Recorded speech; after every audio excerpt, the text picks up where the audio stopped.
여러분 안녕하십니까? 파이널샷 진행을 맡은 최효은, 신민영입니다.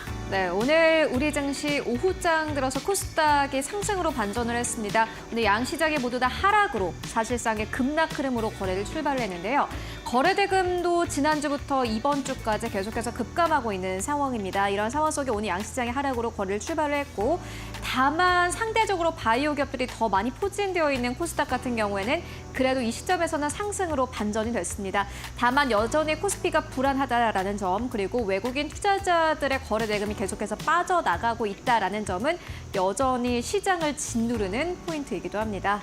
네, 지난 주말 사이 미국 증시에서 반도체주가 부진했던 영향으로 삼성전자와 SK하이닉스 동반 약세를 보이다가 장중에 SK하이닉스가 상승 전환하고 있는 점도 특징적입니다.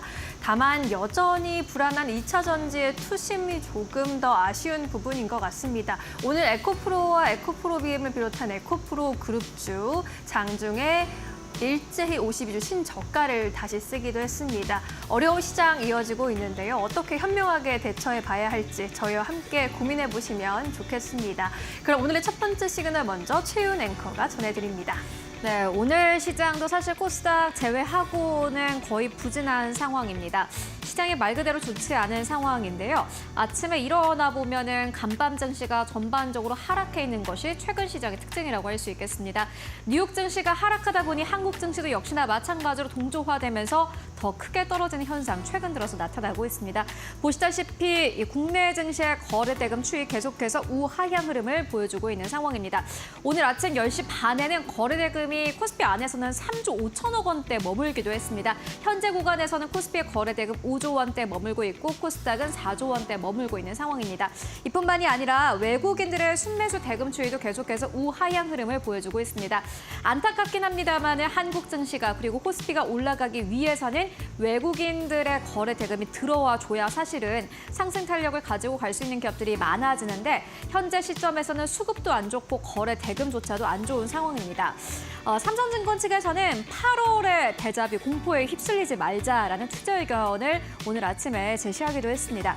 일단 결론부터 말씀드리자면은 지금 코스피가 좀 많이 빠지고 있습니다만은 8월에 저점을 위협할 가능성은 낮다라고 결론을 내리기도 했는데요. 최근에 시장의 거래 대금 급감하고 있는 상황입니다. 그리고 미국의 대선 토론회도 앞두고 있는 상황이고 이번 주에 선물 옵션 동시 만기를 앞두고 있는 상황입니다. 그렇기 때문에 공격적인 거래 대금이 들어오기에는 어려운 상황은 맞지만은 코스피가 2,400선이라는 단단한 하방 경직성이라는 선을 가지고 있기 때문에 그래도 코스피 괜찮다라는 의견들 나오고 있습니다. 2,400선은 PBR이 0.8배 수준인 이 수준이기도 합니다. 지난 8월 초의 급락 구간에서도 장중한 때는 2,400선이 무너지긴 했습니다만은 종가 기준으로 했을 때는 2,400선이 무너지지는 않았습니다. 이 부분을 긍정적으로 보여주고 있고요. 지난 8월 초에 이 급락을 했을 때에도 결국에는 2,400선 무너졌다가 2,441선까지 회복되기도 했습니다. 그러니까 이 역사를 반복을 하듯이 9월 시장도 비슷할 거다. 지금보다 더 폭락이 나온다고 하더라도 2,400선 깨고 완전히 이 물밑으로 내려갈 가능성은 거의 없다라는 의견을 제시하기도 했고요. 만약에 2,440선을 재차 테스트를 하게 된다면은 지금보다 낙폭이 약 4% 넘게 빠지는 겁니다. 그러니까 지금보다 4% 이상 더 빠질 일은 없겠다라고 결론 지을 수 있을 것 같고요. 무엇보다 반도체 수익성 둔화로 시장을 견인할 대형 주도주가 없다는 점은 굉장히 아쉽다라는 의견들이 나오고 있습니다. 그렇다면 기업별 실적은 어떨까요? 함께 만나보시죠. 하반기까지 대체적으로 많은 업종들의 실적 추정치가 하향 조정되고 있다는 것이 최근 시장이 빠지고 있는 이유일 것 같습니다. 흥국증권 측에서는 하반기에 실적 하방 리스크가 부각 중이다라는 투자 의견을 오늘 아침에 제시했는데요. 다만 IT 가전과 화학 이익의 상향에 대해서는 주목할 필요가 있겠다라는 의견 제시하기도 했습니다.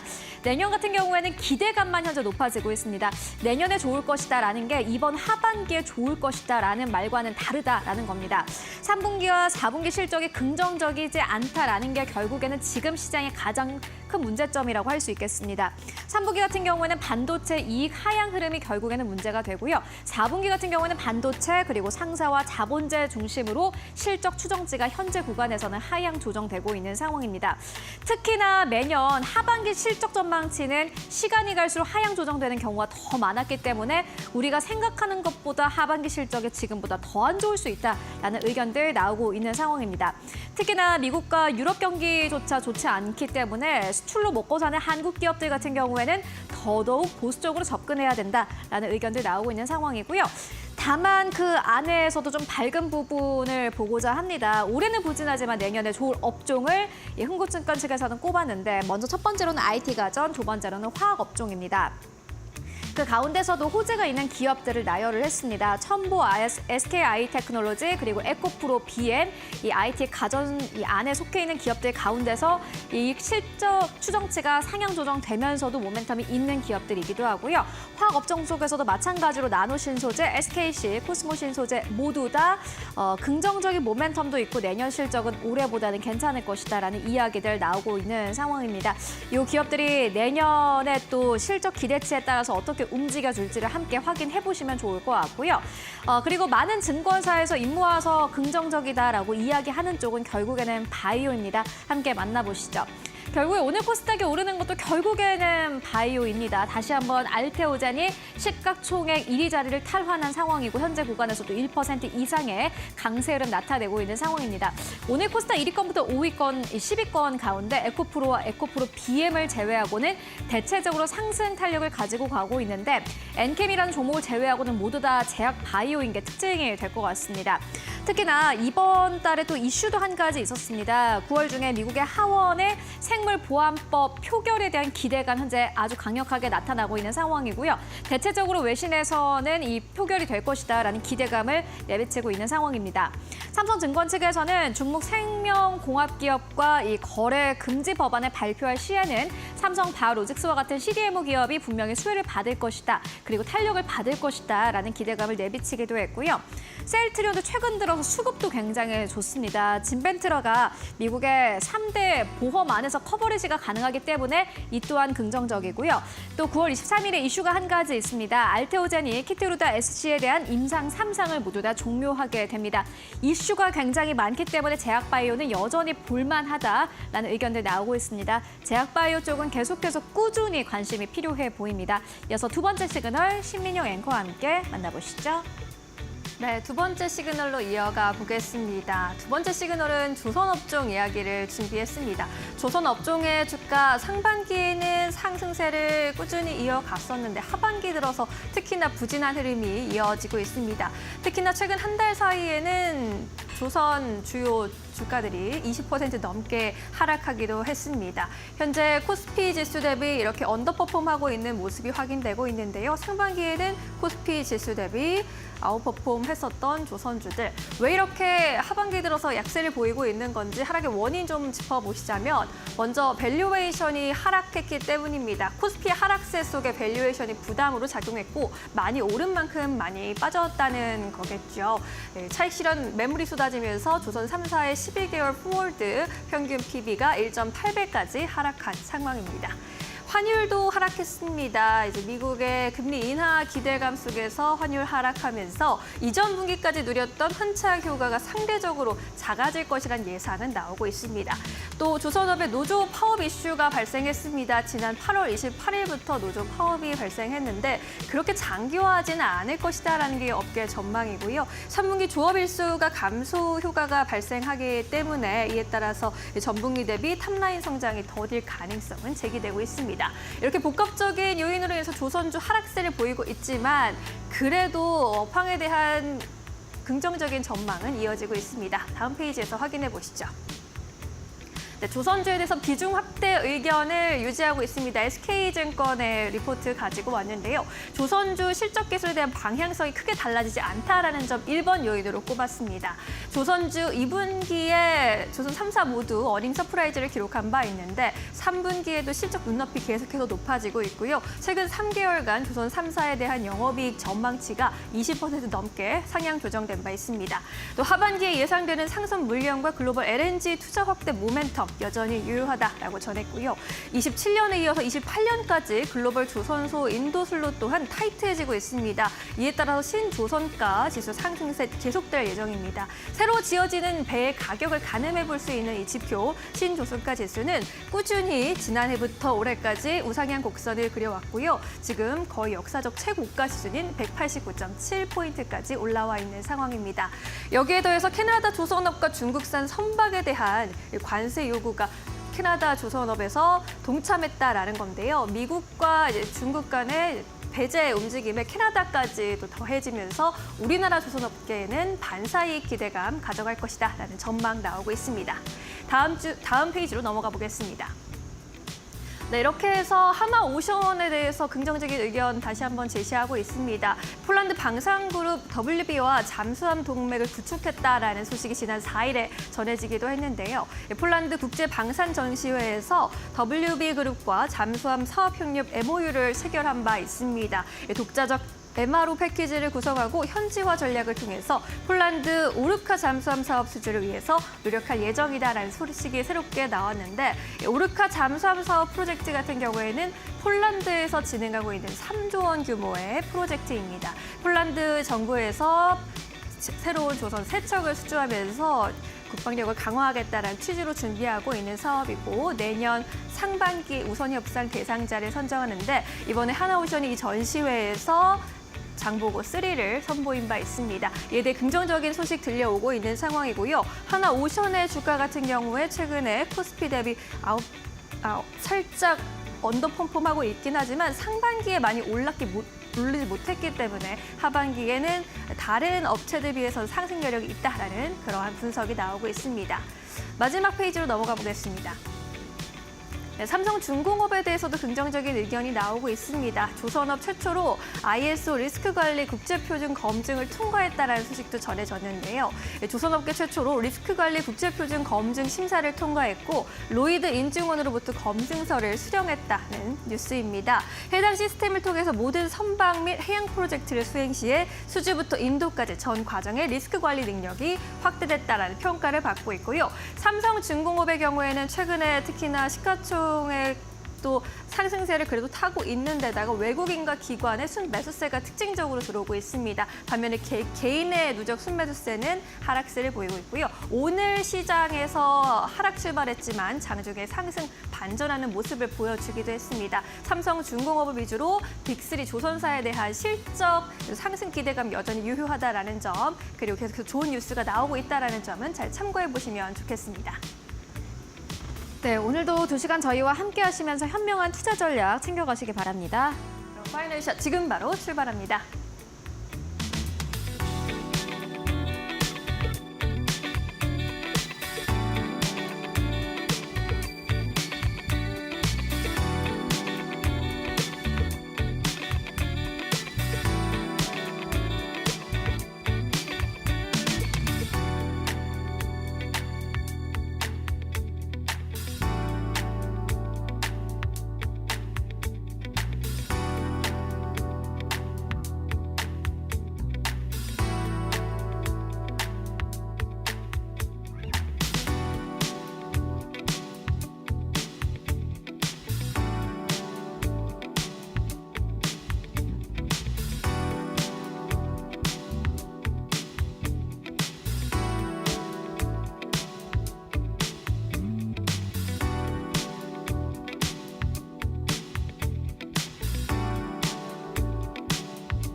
원포인트 마감 전략으로 이어가도록 하겠습니다. 이데일리온 윤환식 파트너 전화 연결합니다. 안녕하세요.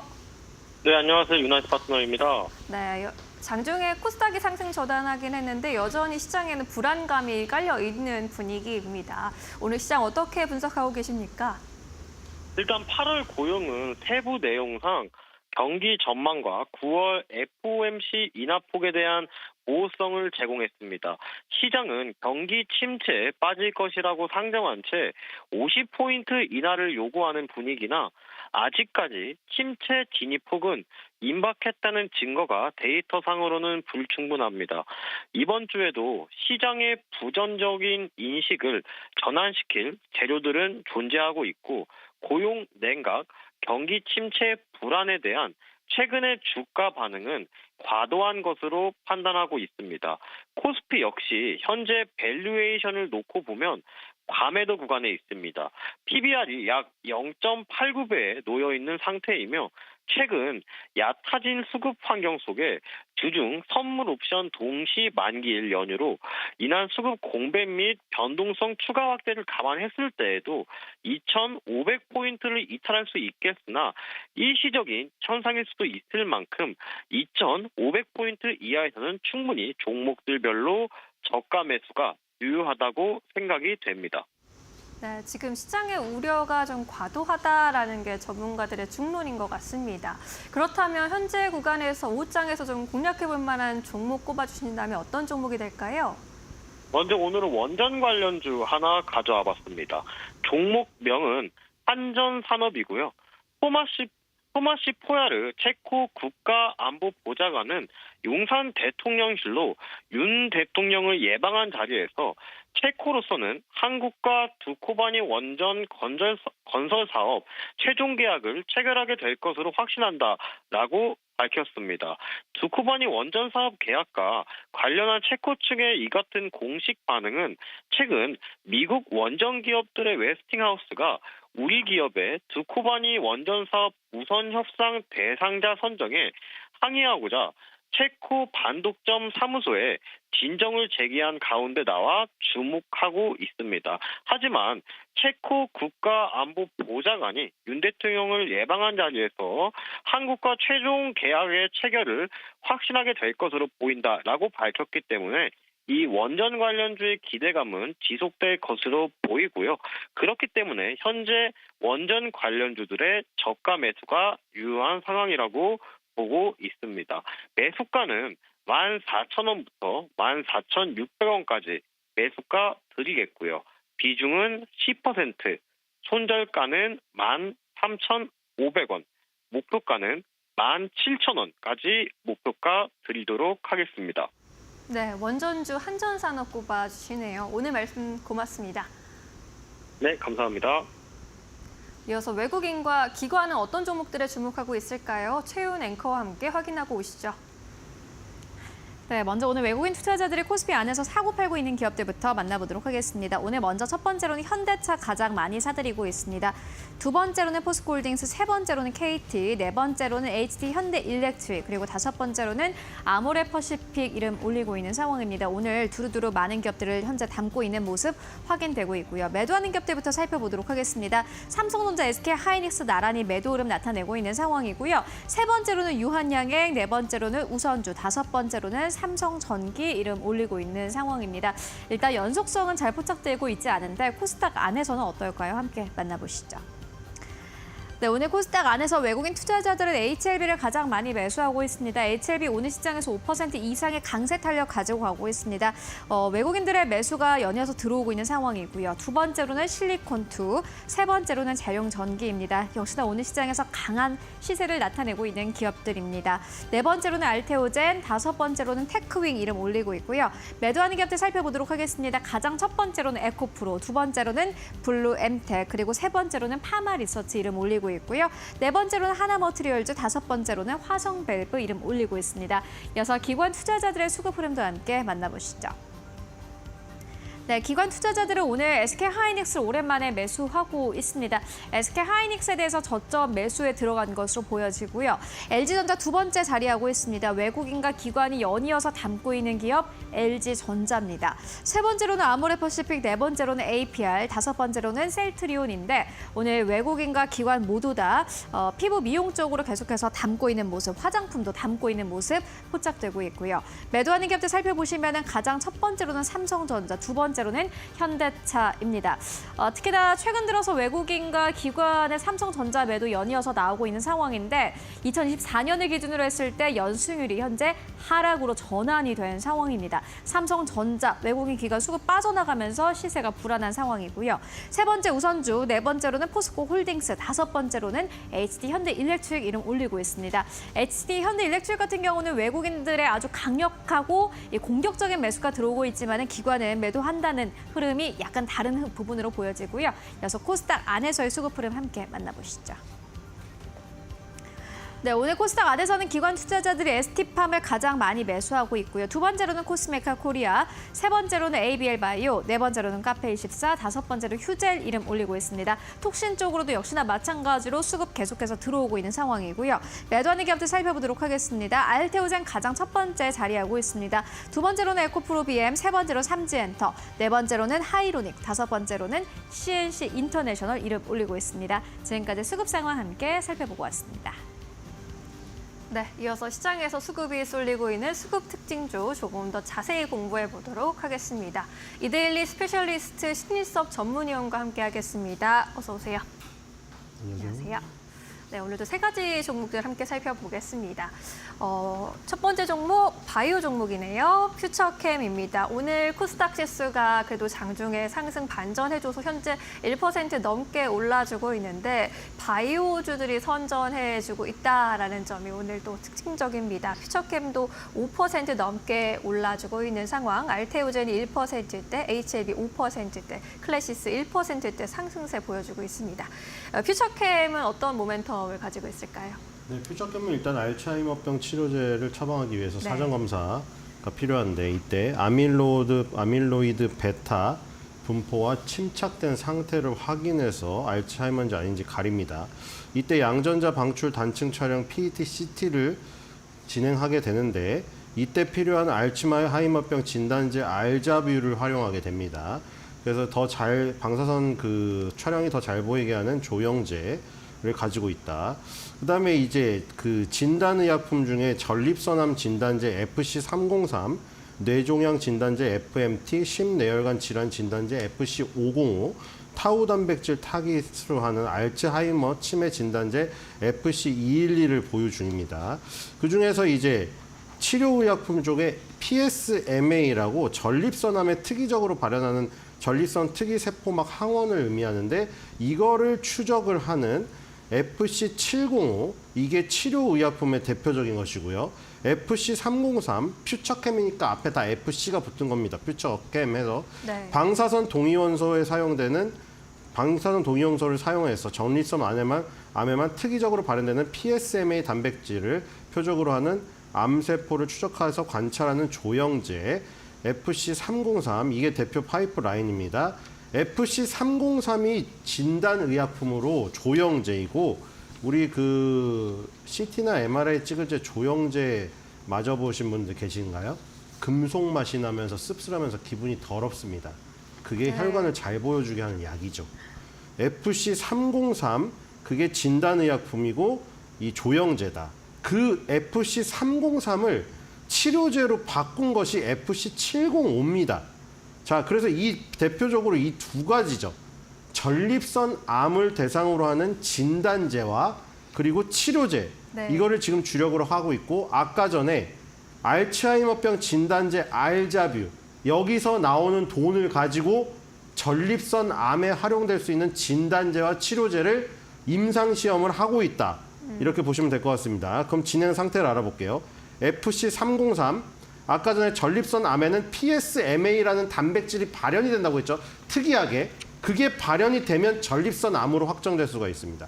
그걸 표적으로 암세포를 추적하는 관찰제인 조영제, 이거는 국내 및 오스트리아는 임상 3상 중이고요. 미국 1상은 완료가 되었습니다.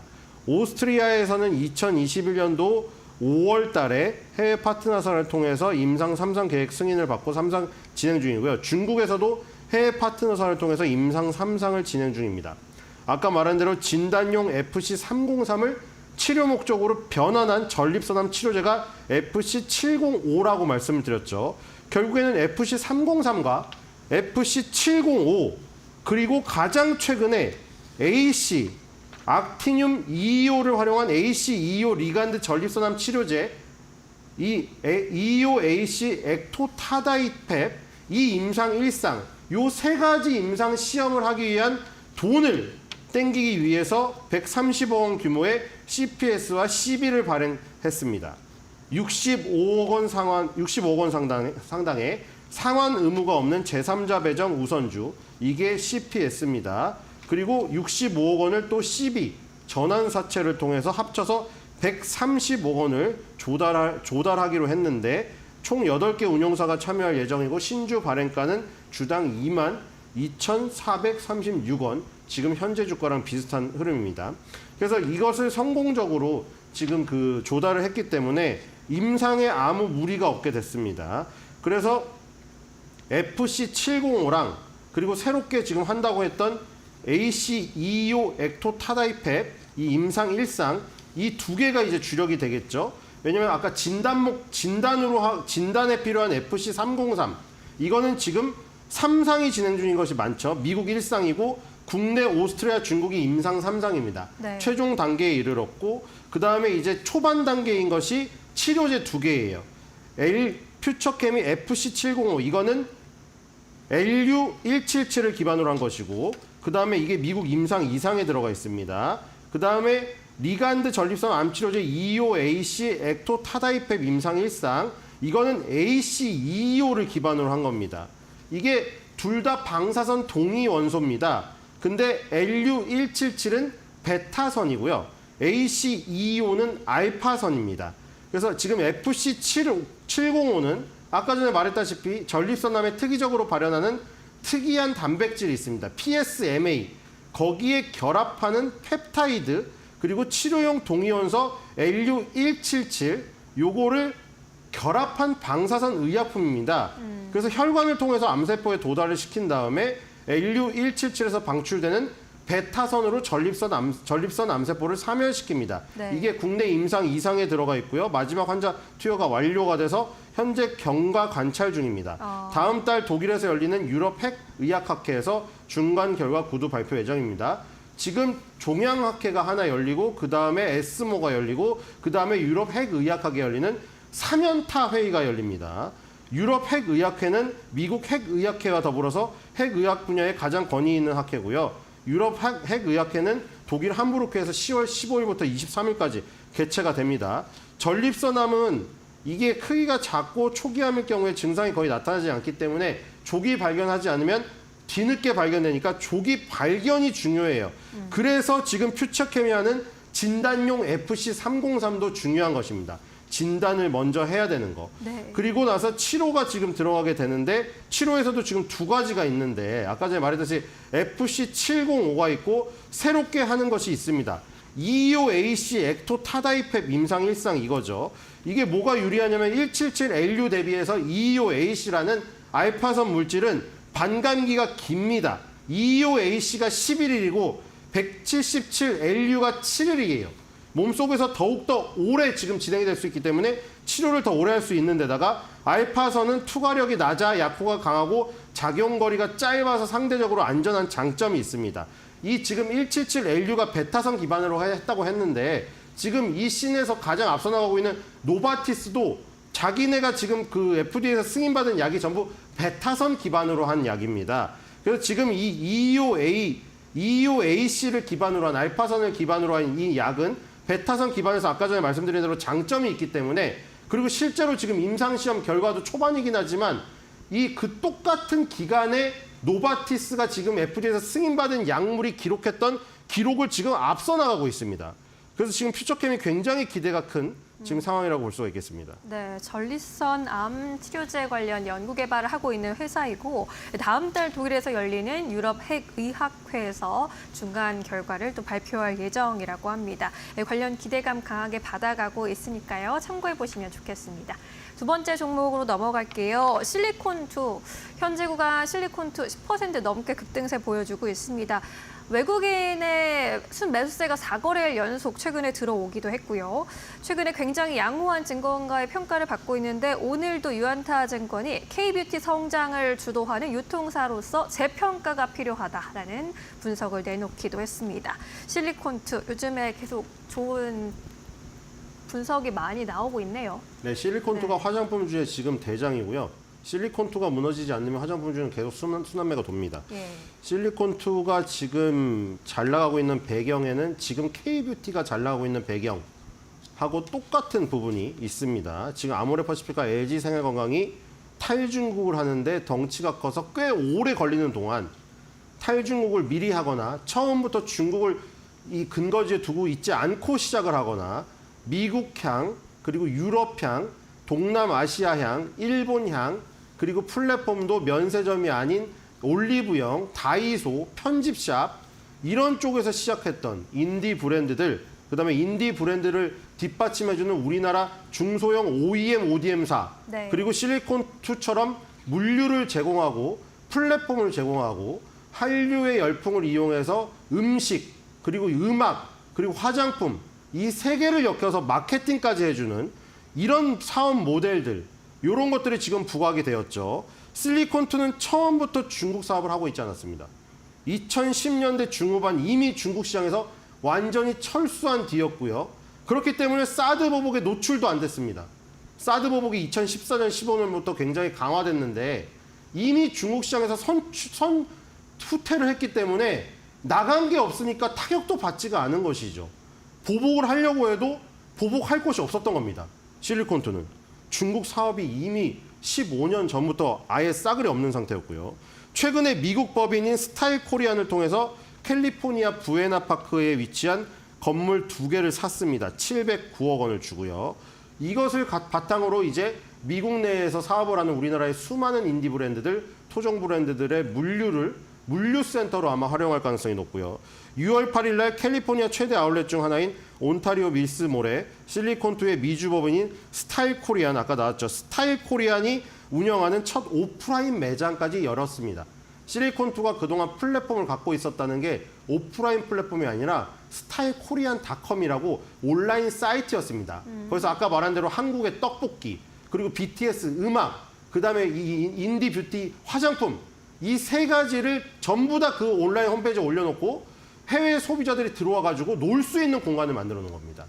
그리고 우리나라 소호 사업자분들이 거기 들어가서 스타일 코리안닷컴의 여기 인프라를 이용해가지고 사업을 할 수 있게끔 양쪽을 연결시키는 교두보 역할을 했던 것이죠. 근데 이제 오프라인 매장까지 열었습니다.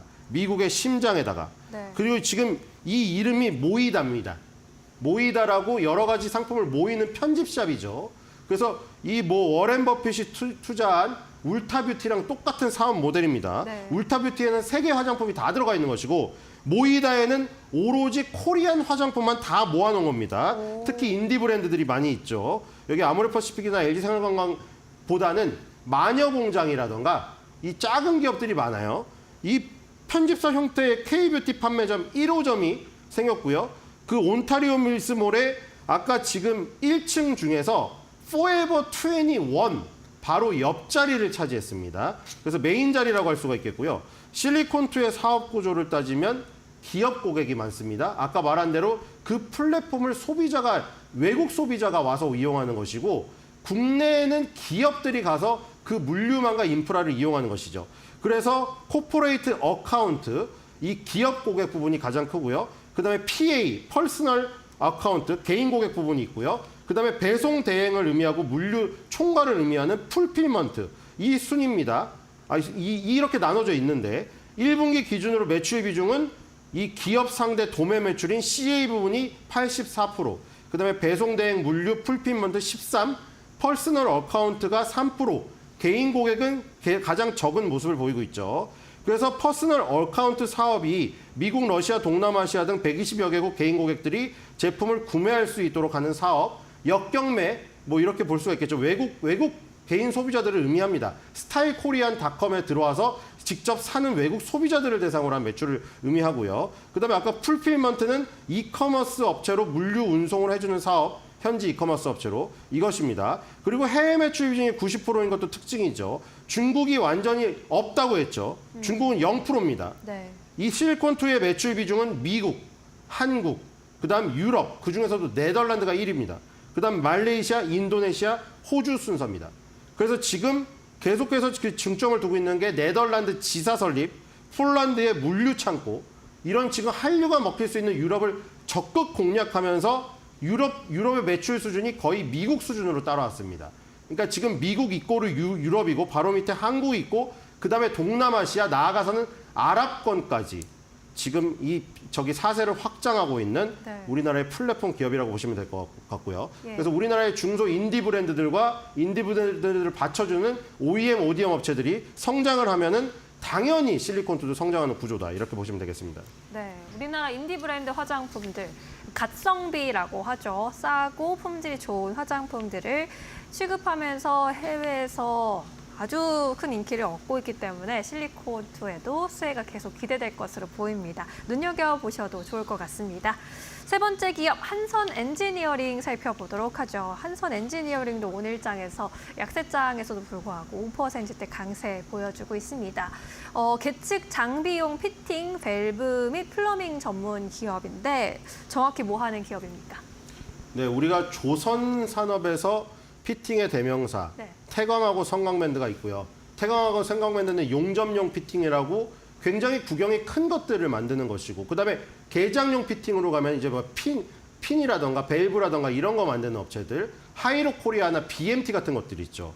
거기에 해당되는 게 한선 엔지니어링이라고 보시면 됩니다. 네. 이 개장용 피팅이라는 게 유체 및 기체의 흐름과 속도 제어를 하는 계측 장비용 피팅, 그다음에 밸브를 의미하죠. 잠궜다 풀었다 하는 게 밸브고요. 아까 용접용 피팅 같이 큰 게 아니라 개장용 피팅, 계측 장비용 피팅을 의미하는 것이죠. 당연히 얘네도 조선 산업이 전방 산업입니다. 그리고 2차 전지, 반도체, 석유화학, 방산, 우주항공까지. 왜냐면 이 관이음새라는 게 쓰이지 않는 곳이 단 한 곳도 없거든요. 관이음새라는 거는 곳곳에 다 쓰입니다. 근데 지금 요즘에 이 한선 엔지니어링이 부각되고 있는 것은 SOFC죠. 솔리드 옥사이드 퓨어셀, 고체 산화물 연료 전지. 이게 데이터 센터 전력 공급의 대안으로 떠오르면서 네. 솔리드 옥사이드 퓨어셀 플러밍 모듈 이것을 납품하면서 핵심 SOFC 관련주로 떠오르면서 뜬 것입니다. 미국의 블룸 에너지랑 국내 SK 에코플랜트가 합작업으로 세운 볼룸 SK 퓨얼셀의 SOFC용 플러밍 모듈 국내 단일 공급업체로 선정됐습니다. 그래서 한선 엔지니어링은 이 지금 제품의 특성으로 봤을 때는 BMT나 하이로 코리아랑 비슷하다고 했는데 BMT는 반도체, 하이로 코리아는 조선의 비중이 높은 반면에 한선 엔지니어링은 SOFC 이쪽으로 플러밍 모듈 쪽으로 지금 단독으로 지금 올라서면서 아주 특이한 특이점을 지금 찾을 수 있는 종목이라고 생각하시면 되겠습니다. 네, 한선 엔지니어링 SOFC 관련주로 엮이고 있고요. 최근에 외국인들이 5거래일 연속 순매수에 나섰다라는 점도 참고해 보시면 좋겠습니다. 오늘 말씀 여기까지 들을게요. 고맙습니다.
네, 팩트체크 코너로 이어가 보도록 하겠습니다. 오늘은 이데일리 디지털 콘텐츠부의 피용익 에디터 모시고 이야기 나눠보도록 하겠습니다. 안녕하십니까? 네, 안녕하세요.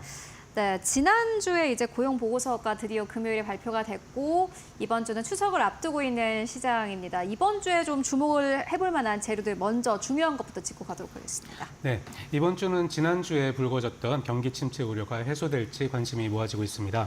지난주 코스피 지수가 2,540선까지 밀렸고요. 코스닥 지수도 700선을 가까스로 지켰죠.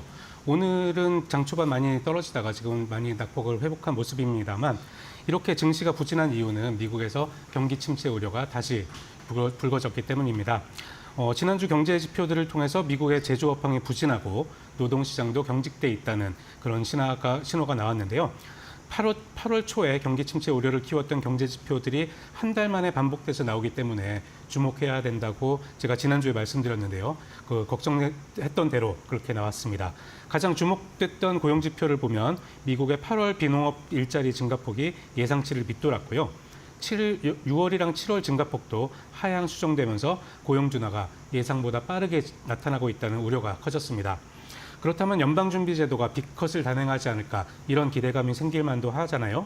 금리 인하 그것도 50bp 인하는 호재로 받아들여질만 하지만 오히려 반대였습니다. 연준 2인자로 불리는 크리스토퍼 월러 이사가 고용시장이 예상보다 더 빨리 악화되면 연준이 더 큰 폭의 인하로 대응해야 한다 이렇게 말했거든요. 빅컷 가능성을 시사한 건데요. 이 발언이 나오자마자 뉴욕 증시가 오히려 낙폭을 키웠습니다. 월러는 원래 금리 인하에 굉장히 신중한 입장이었는데요.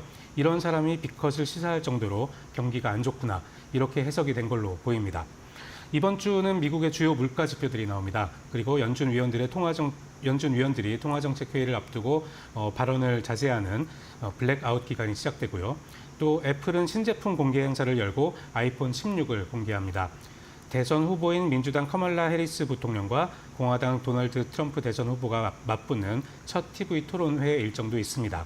유럽에서는 또 기준금리 결정이 예정돼 있습니다. 네, 많은 경제 지표들이 지난주에 또 발표가 됐습니다. 지난주 금요일 시장 같은 경우에는 고용 보고서가 발표가 되고 난 이후에 시장에서는 배드 이즈 배드로 해석을 했습니다. 일단 배드 뉴스들을 계속해서 소화해가는 그런 시간들이 필요할 것 같고요. 그렇다면 오늘부터 좀 짚고 가도록 하겠습니다. 월요일에는 전 세계 시장 안에서 각국에서 어떠한 일정들 현재 대기가 되어 있습니까? 네, 일단 오늘 오전에 나온 재료부터 보시겠습니다. 중국의 8월 소비자 물가지수 CPI가 나왔는데요. 전년 동월 대비 0.6% 올라서 7개월 연속 상승세를 이어갔습니다. 이로써 중국 경제를 둘러싼 디플레이션 우려는 다소 잦아들 것으로 보입니다. 반면 8월 생산자 물가지수 PPI는 1년 전보다 1.8% 떨어지면서 2016년 이후 최장기간인 23개월 연속 하락을 기록했습니다. 또 일본에서는 2분기 실질 국내 총생산 GDP가 이전 분기보다 0.7% 증가했다는 수정치가 나왔습니다. 이런 추세가 1년간 지속되는 것으로 가정했을 때, 그러니까 연율로 환산했을 때 연간 실질 GDP 성장률은 2.9%로 나왔습니다. 이는 지난달 발표한 속보치인 연율 3.1%보다는 다소 낮은 수치입니다. 미국에서는 애플이 오늘 밤 우리 시간으로 내일 새벽에 신제품 공개 이벤트를 엽니다. 여기서 최신 아이폰 16 시리즈를 발표할 예정인데요. 특히 아이폰 16에는 애플이 자체 개발한 인공지능 시스템인 애플 인텔리전스가 탑재될 예정이어서 관심이 모아지고 있습니다. 최근 IT 관련주가 굉장히 부진한 상태인데요. 애플 신제품 행사가 호재가 될 수 있을지 지켜봐야 되겠습니다. 네, 오늘 밤에 있을 이제 애플의 신제품 공개 행사가 아마 내일 시장의 또 다른 트리거 포인트가 될 것으로 보여집니다. 일단 이제 애플이 이벤트를 통해서 신제품을 공개한 이후에 애널리스트들은 어떻게 평가를 할지, 그리고 한국의 많은 기업들로는 어떻게 또 밸류 체인단이 형성이 될지를 내일 시장에서 확인을 해보실 필요가 있을 것 같습니다. 그렇다면 이어서 화요일로 넘어가 보도록 하겠습니다. 화요일에는 어떠한 일정이 대기가 되어 있습니까? 네. 화요일에는 미국 대선 후보인 카멀라 해리스 부통령과 도널드 트럼프 미국 공화당 후보가 맞붙는 첫 TV 토론회가 방송됩니다. 미국 정치권에서는 11월 대선의 본격적인 레이스가 9월부터 시작하는 것으로 보고 있는데요. 해리스 부통령의 지지율 상승세가 최근 둔화되고 있는 만큼 첫 TV 토론에서 누가 먼저 승기를 잡느냐가 앞으로의 선거판을 좌우할 것으로 예상하고 있습니다. 투자자들 입장에서는 경제 공약이라든가 한국 관련 발언에 관심이 모아질 것 같습니다. 중국에서는 8월 무역 수지가 나옵니다. 최근 중국의 수출 증가세는 둔화하는 모습을 보이고 있고요. 수입은 앞서 7월에 큰 폭으로 반등하면서 플러스로 돌아섰는데요. 8월 수치는 어떻게 나올지 주목되고 있습니다. 네, 뭐 월요일부터 화요일까지 계속해서 중요한 이벤트들 일정이 대기가 되어 있습니다. 월요일 오늘 밤에는 미국의 애플이 아이폰을 공개를 할 예정이고 화요일에는 2024 미국 대선 후보들의 토론회가 개최될 예정입니다. 역시나 마찬가지로 지금 지지율이 엎치락뒤치락하고 있는 상황이기 때문에 여기서 나오는 반응들이 또다시 시장에 영향을 줄 가능성이 커 보입니다. 다만 9월 시장은 계절적으로 좋지도 않았고 지금 시장도 좋지 않기 때문에 앞으로 여기서 나오는 모멘텀이 하락의 이유가 될지 혹은 상승의 이유가 될지를 확인해 보시는 게 가장 중요해 보이고요. 월요일, 화요일도 중요한데 수요일이 가장 중요하다고요. 네, 맞습니다. 8월 소비자 물가지수 CPI가 발표됩니다. 미국 연준이 기준금리를 결정하는 FOMC 회의를 앞두고 나오는 마지막 CPI여서 굉장히 관심이 모아지고 있는데요. 앞서 7월 CPI는 전월 대비 0.2%, 전년 동월 대비로는 2.9% 상승하면서 지난 2021년 3월 이후 가장 낮은 상승률을 기록했습니다. 2%대 CPI가 나오면서 9월 금리 인하가 기정사실이 됐는데요. 8월 CPI는 전년 대비 2.6% 상승으로 점쳐지고 있습니다. 예상치대로 나온다면 경기 침체 공포 심리가 가라앉고 금리 인하 기대감이 높아질 것이라는 관측이 나옵니다. 하지만 시장과 연준의 관심이 물가에서 고용으로 많이 넘어가 있는 만큼 CPI가 뜻밖의 숫자를 보여주지 않는 한 시장의 영향은 제한될 것이라는 예상도 있습니다. 우리나라에서는 통계청이 8월 고용 동향을 내놓습니다. 앞서 지난달에 나온 7월 지표에서는 취업자 수 증가폭이 10만 명대를 회복했지만 산업별로는 온도차가 두드러졌는데요. 특히 건설업 한파가 지속되는 모습이었습니다. 8월에는 어떻게 달라졌을지 지켜봐야 되겠습니다. 네, 이번 주는 우리 시청자분들이 마음을 단단히 먹으셔야 될 것 같습니다. 월요일에는 애플 이벤트, 화요일에는 또 대선 이벤트, 수요일에는 소비자 물가 지표가 발표가 됩니다. CPI 지표가 발표가 되는데 특히나 시장에서 이제 좀 신경을 써야 할 경제 지표들이 많아졌다라는 게 문제가 될 것 같습니다. 이전에는 실업률은 사실 보지 않았는데 이제 이 하반기 들어서 이 금리 인하의 지표인 CPI 지표 그리고 뭐 실업률이라든지 고용 동향까지 함께 체크를 해야 하는 상황까지 왔고요. 이어서 목요일에는 또 어떠한 지표들이 발표가 되는지 알아보고 가도록 하겠습니다. 네, 미국에서는 수요일에 나오는 CPI에 이어서 목요일에는 8월 생산자 물가지수 PPI가 발표됩니다.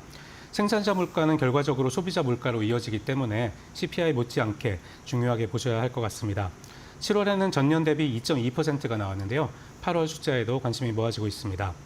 목요일에는 또 주간 신규 실업수당 청구 건수가 나오는데요. 이게 대표적으로 그동안 보지 않았다가 요즘에 굉장히 주목해서 봐야 되는 지표가 되겠죠.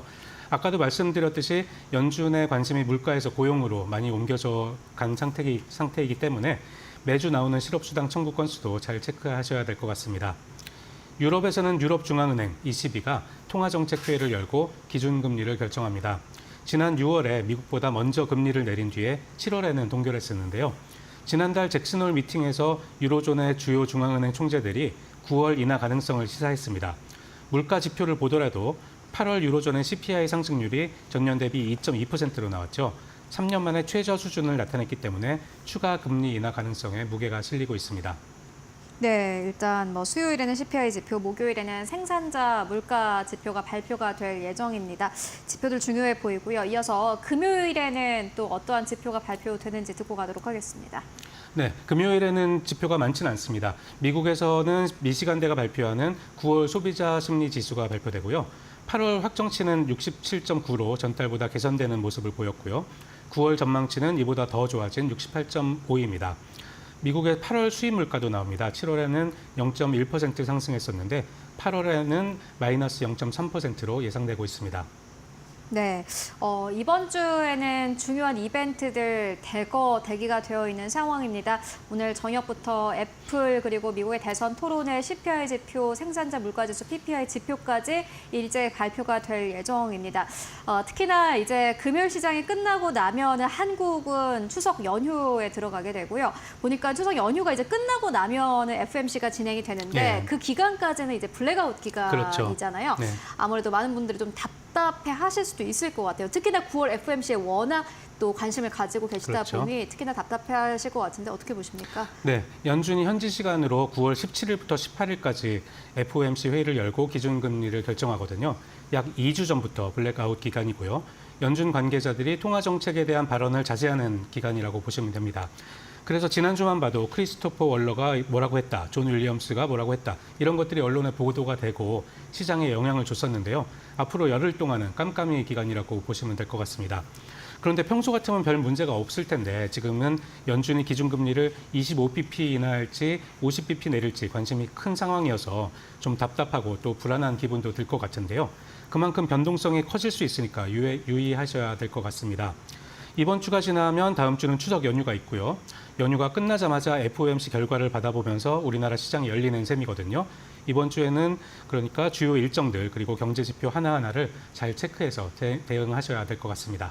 네, 알겠습니다. 이번 주는 참 그 어느 때보다도 중요한 경제 일정들 많이 대기가 되어 있는 한 주이기도 합니다. 일단 이번 주에 재료들 함께 짚고 왔습니다. 지금까지 이데일리 디지털 컨텐츠부의 피용익 에디터와 함께 이야기 나눠봤습니다. 말씀 고맙습니다. 고맙습니다.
마켓 무버입니다. 국내 주류 석유화학 업체들이 기나긴 보릿고개를 건너고 있습니다. 특히 지난 상반기 공장 가동률이 굉장히 저조한 흐름을 보였습니다. 지난 상반기 석유화학 업체 4사의 평균 공장 가동률을 보시면 70%에서 80% 초반대를 기록했습니다.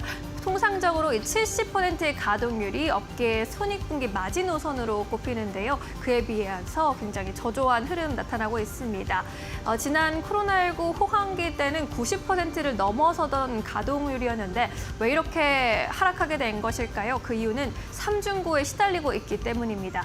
먼저 중국에서 약 2년 전부터 증설에 나서면서 공급 과잉이 심화된 점이 1번 요인으로 꼽힙니다. 또 두 번째로 글로벌 경기 침체가 계속되면서 수요가 쪼그라들고 있는 모습입니다. 또 계속해서 지정학적 리스크가 불거지는 가운데 유가 등 원자재 가격의 변동성이 크게 나타나는 것도 큰 부담 요인으로 꼽히고 있는 상황입니다. 이러한 업황 부진은 당분간 이어질 것으로 보이는 상황이어서 업계에서는 이 업체들의 체질 개선이 절실한 시점이다라고 조언하고 있는데요. 다음 장으로 넘어가 보도록 하겠습니다. 결국에는 체질 개선이 빨라져야 한다라는 이야기인데요. 업계에서는 이에 따라서 수익성이 낮은 에틸렌 등 기초 소재 사업을 축소하는 움직임을 보여주고 있습니다. 하반기에도 이러한 불황이 장기화될 것으로 보이면서 가동률을 낮추고 수익성을 최대한 방어하는 전략을 가지고 가고 있는데요. 범용 제품의 비중은 확실하게 축소를 하고 중국 기업과 차별화되는 고부가 제품의 제품을 계속해서 확대해 나갈 계획이다라고 전했습니다. 먼저 롯데케미칼의 경우에는 범용 석유화학 비중을 절반 이후로 과감하게 줄일 계획이라고 올해 초에 밝힌 바 있고요. 올 2분기 R&D 조직을 개편하면서 미래 먹거리를 강화해 나가고 있습니다. 계속해서 업황 부진을 탈피하기 위해서 R&D 연구개발 쪽에 집중하는 모습을 보여주고 있습니다. LG화학의 경우에도 지난해부터 여수 NCC 2공장의 매각을 추진하고 있는 상황이고요. 또 탄소 중립 분야의 원천 기술과 친환경 플라스틱 등 개발을 강화해 나가고 있는 상황입니다. 이렇게 미래 먹거리를 찾아서 체질 거선에 나설 수밖에 없는 숙명에 놓인 석유화학 업계가 어떻게 이 돌파구를 마련해 나갈지가 향후 성장의 관건이 될 것으로 보이고 있습니다. 지금까지 마켓무버 함께하셨습니다. 네, 이어서 오늘 시장에서 움직이고 있는 기업들 하나하나 살펴보도록 하겠습니다. 오늘도 이 두 분과 함께 해보도록 하겠습니다. 지시인포의 박수범 대표, 이데일리온의 박정식 파트너 모셨습니다. 안녕하십니까? 안녕하세요. 네, 오늘도 두 분과 함께 시장에서 움직이고 있는 마켓 무버들의 이야기 좀 해보도록 하겠습니다. 먼저 첫 번째 기업은 삼성바이오로직스입니다. 오늘 시장이 하락을 하고 있음에도 불구하고 시세가 굉장히 괜찮습니다. 96만 5천 원대 현재 지켜내고 있고 장중에는 97만 원대가 또 진입이 나오기도 했는데 박수범 대표님께서 삼성바이오로직스 계속해서 이야기해 주셨어요. 여전히 그 의견은 유효합니까? 네, 맞습니다. 제가 2달 전에도 삼성바이오로직스 말씀드릴 때 목표가는 좀 120만 원이라고 좀 말씀을 좀 드렸던 부분들이었고 최근에는 이제 100만 원을 좀 몇 번 터치했다가 좀 조정은 좀 받고는 있습니다만 그래도 시장 조정 대비해서는 상당히 좀 견고하게 잘 움직임을 보여주고 있다라고 말씀드릴 수 있고 이동 평균선 같은 경우도 정배열 구간으로 계속해서 움직임을 가져가고 있는 부분들 다시 한번 더 100만 원을 좀 넘게 되면 그때는 좀 더 강력한 상승 분위기가 좀 만들어지지 않을까라고 보고 있습니다. 그래서 지금 현재는 어느 정도 기간 소화를 좀 해내고 있는 상황이다라고 좀 보여지고요. 아무튼 지금 삼성바이오로직스를 제가 좀 긍정적으로 바라보는 이유는 이번 주 같은 경우에는 이제 미국 같은 경우에 이제 상원과 하원으로 좀 나눠져 있는데 이 하원 쪽에서 이번에 이제 생물보안법을 이번 주 안으로 이제 표결로 이제 결정이 될 겁니다. 거의 표결은 긍정적으로 이제 나올 것으로 보고 있고 그런 이슈가 있다 보니까 오늘 대체적으로 보면 제약 바이오주들의 움직임들이 좀 괜찮았습니다. HLB도 좀 괜찮은 움직임이었고 그리고 그 외에도 보면 제약 바이오주들 한미약품을 비롯해서 여러 종목들이 갭 하락으로 시초가가 시작되었지만 결국에는 이제 플러스로 전환되는 움직임들을 보여줬기 때문에 삼성바이오로직스도 앞으로 이제 상승할 여력이 좀 상당히 좀 많이 남아 있고 그리고 내일 같은 경우에 또 미국의 대선 주자인 해리스와 트럼프의 또 TV 토론이 있지 않습니까? 이 부분에 있어서 두 사람이 좀 약간 결은 좀 다르긴 한데 해리스 같은 경우에는 약간 인하에 좀 더 집중되어 있는 이제 포커스를 보여주고 있고 트럼프 같은 경우에는 바이오시밀러 쪽에 좀 더 포커스가 맞춰져 있는 부분들입니다. 그러다 보니까 좀 약간 결은 다르긴 하지만 궁극적으로는 제가 봤을 때는 크게 비슷하다라고 저는 봅니다. 그렇기 때문에 아무튼 해리스가 지금 최근 들어서 트럼프보다 우위를 좀 보여주고 있는 부분들 그렇게 되자면 바이오시밀러 쪽에 좀 약세를 보여주지 않겠냐라고 생각하시겠지만 꼭 굳이 그렇게까지 과도하게 해석할 필요는 없다라고 저는 판단하고 있고요. 오히려 지금 현재 CMO 쪽도 저는 괜찮다. CMO 쪽 같은 경우에는 이제 삼성바이오로직스를 비롯해서 바이넥스라든가 SK바이오사이언스라든가 여러 업체들이 있죠. 그런 부분들 좀 괜찮은 흐름들을 좀 계속 이어나갈 것으로 기대하고 있기 때문에 저는 삼성바이오로직스에 대해서는 이런 이제 이벤트를 통해서 이번 주 같은 경우에는 다른 업종들에 비해서 좀 더 상승 탄력이 좀 강해질 수 있다고 말씀드리고 싶습니다. 네, 알겠습니다. 시장이 워낙 좀 불안한 상황인데 그 속에서 모멘텀이 있는 삼성바이오로직스 계속해서 시세 지켜낼 가능성이 높다라는 의견으로 정리해보고 가도록 하겠습니다. 그래서 두 번째 기업 바로 만나보도록 하겠습니다. 두 번째 기업은 하이로닉인데요. 오늘 약보합에서 현재 거래가 되고 있는데 이 기업은 오늘 장 초반에 확 튀었습니다. 10,000원대에서 거래를 출발을 했었는데 약간의 상승폭을 내어준 상황입니다. 박정식 파트너님께서 가지고 오셨습니다. 이 기업을 보시는 이유가 있으실까요? 네, 일단은 오늘 동화약품이 이제 하이로닉을 폐인수하겠다라는 소식이 이제 들려오면서 오늘 좀 강력한 상승력을 만들었다가 그대로 다 밀렸습니다. 그래서 다시 한번 또 우리 또 상승할 수 있는 여력이 또 존재할 것 같고 또 오히려 또 우리한테 이제 매수의 기회로 작용되는 것이 아닌가라고 생각을 해서 여러분들께 이제 소개를 해드릴까 하는데요. 일단 하이로닉 같은 경우에는 글로벌 에스테틱 메디컬 의료기기 업체로 이 피부 미용 의료기기를 제조 판매하고 있습니다. 주요 제품이 집속형 초음파 제품과 레이저 제품, 고주파 플라즈마 등을 이용한 제품 등이 있고요. 이번에 이제 우리가 이제 주목을 해야 되는 것이 동아약품이 이제 본격적으로 이제 인수를 하면서 아무래도 이제 추가적인 상승력이 나타날 것으로 일단 보여집니다. 이번 대주주 지분 838만 3,277주를 1,207억 원 정도를 들여서 일단은 매수를 하게 되는 거고요. 계약금은 일단 120억 정도를 넣고 잔금은 12월 13일 날 지급 예정인데 매수 평당가가 대략 한 14,400원 정도라고 합니다. 그리고 추후에 이제 유상증자를 통해서 400억 정도를 투입해 558만 8,154주를 취득할 예정인데 그렇게 된다면 최소한 한 9,000원권 이상을 좀 가격권을 좀 유지를 해줘야 아무래도 평단을 형성할 것으로 보여집니다. 이제 유상증자 같은 경우에는 일단 상환전환 우선주로 받을 예정이고 전환가액이 7,158원이기 때문에 아무래도 이제 9,000원 정도 가격 권역을 계속적으로 좀 유지해 줄 것으로 일단 예상이 되고 있습니다. 그래서 지금 한 8,400 지금 거의 이제 어제 종가 정도 수준까지 다 밀렸거든요. 그래서 지금 가격 이하로 여러분들이 좀 분할 매수 관점으로 끌고 가 보시고 다시 한번 반등이 나타난다면 최소한 9,500원 정도 이상은 상승력이 나타날 수 있기 때문에 단기적으로 9,500원 정도 바라보시는데 혹여 이제 이 자리를 돌파 안착을 하게 된다면 오늘 고점으로 찍었던 1,600원 정도 부근도 넘어설 수 있는 그런 가능성이 있기 때문에 9,500원 기점으로 조금 더 홀딩을 할지 단기 매도를 할지 결정하시면 좋을 것 같습니다. 네, 알겠습니다. 하이로닉 만나보고 왔습니다. 이어서 세 번째 기업 바로 만나보도록 하겠습니다. 대봉 LS인데요. 오늘 상한가에 안착을 했습니다. 22,350원대에서 거래가 되고 있는 상황입니다. 이 기업은 지난주 금요일에 시장이 굉장히 안 좋을 때 박수건 대표님께서 가지고 오셨던 기업이기도 한데 오늘 상한가 안착했습니다. 어떻게 보십니까? 네, 동사가 지금 이제 상한가 안착했는데 지금 이제 내용들을 좀 보게 되면요. 일단 지금 비만 치료제에 관련해서 아시다시피 노모노디스크에서 나오는 제품들이나 일라일리에서 나오는 제품들에 대해서 거의 지금 시장에서는 거의 뭐라고 해야 되나요? 이게 비만 치료제가 아니라 거의 만병통치약이다라는 얘기가 나와주고 있습니다. 그 정도로 지금 여러 이제 항암제 역할도 어느 정도 좀 하고 있는 것을 좀 판단을 하고 있고 그 외에도 여러 질병들에 있어서의 지금 현재 지금 긍정적인 이슈가 계속해서 좀 나오다 보니까 아무래도 그 관련된 내용들이 오늘 좀 나왔어요. 대봉 LS가 좀 나왔는데 우리가 일반적으로 그 비만 치료제 같은 경우에 GLP-1이라는 부분이 들어가는데 이 부분에 있어서 이제 좀 약간 유사한 제품입니다.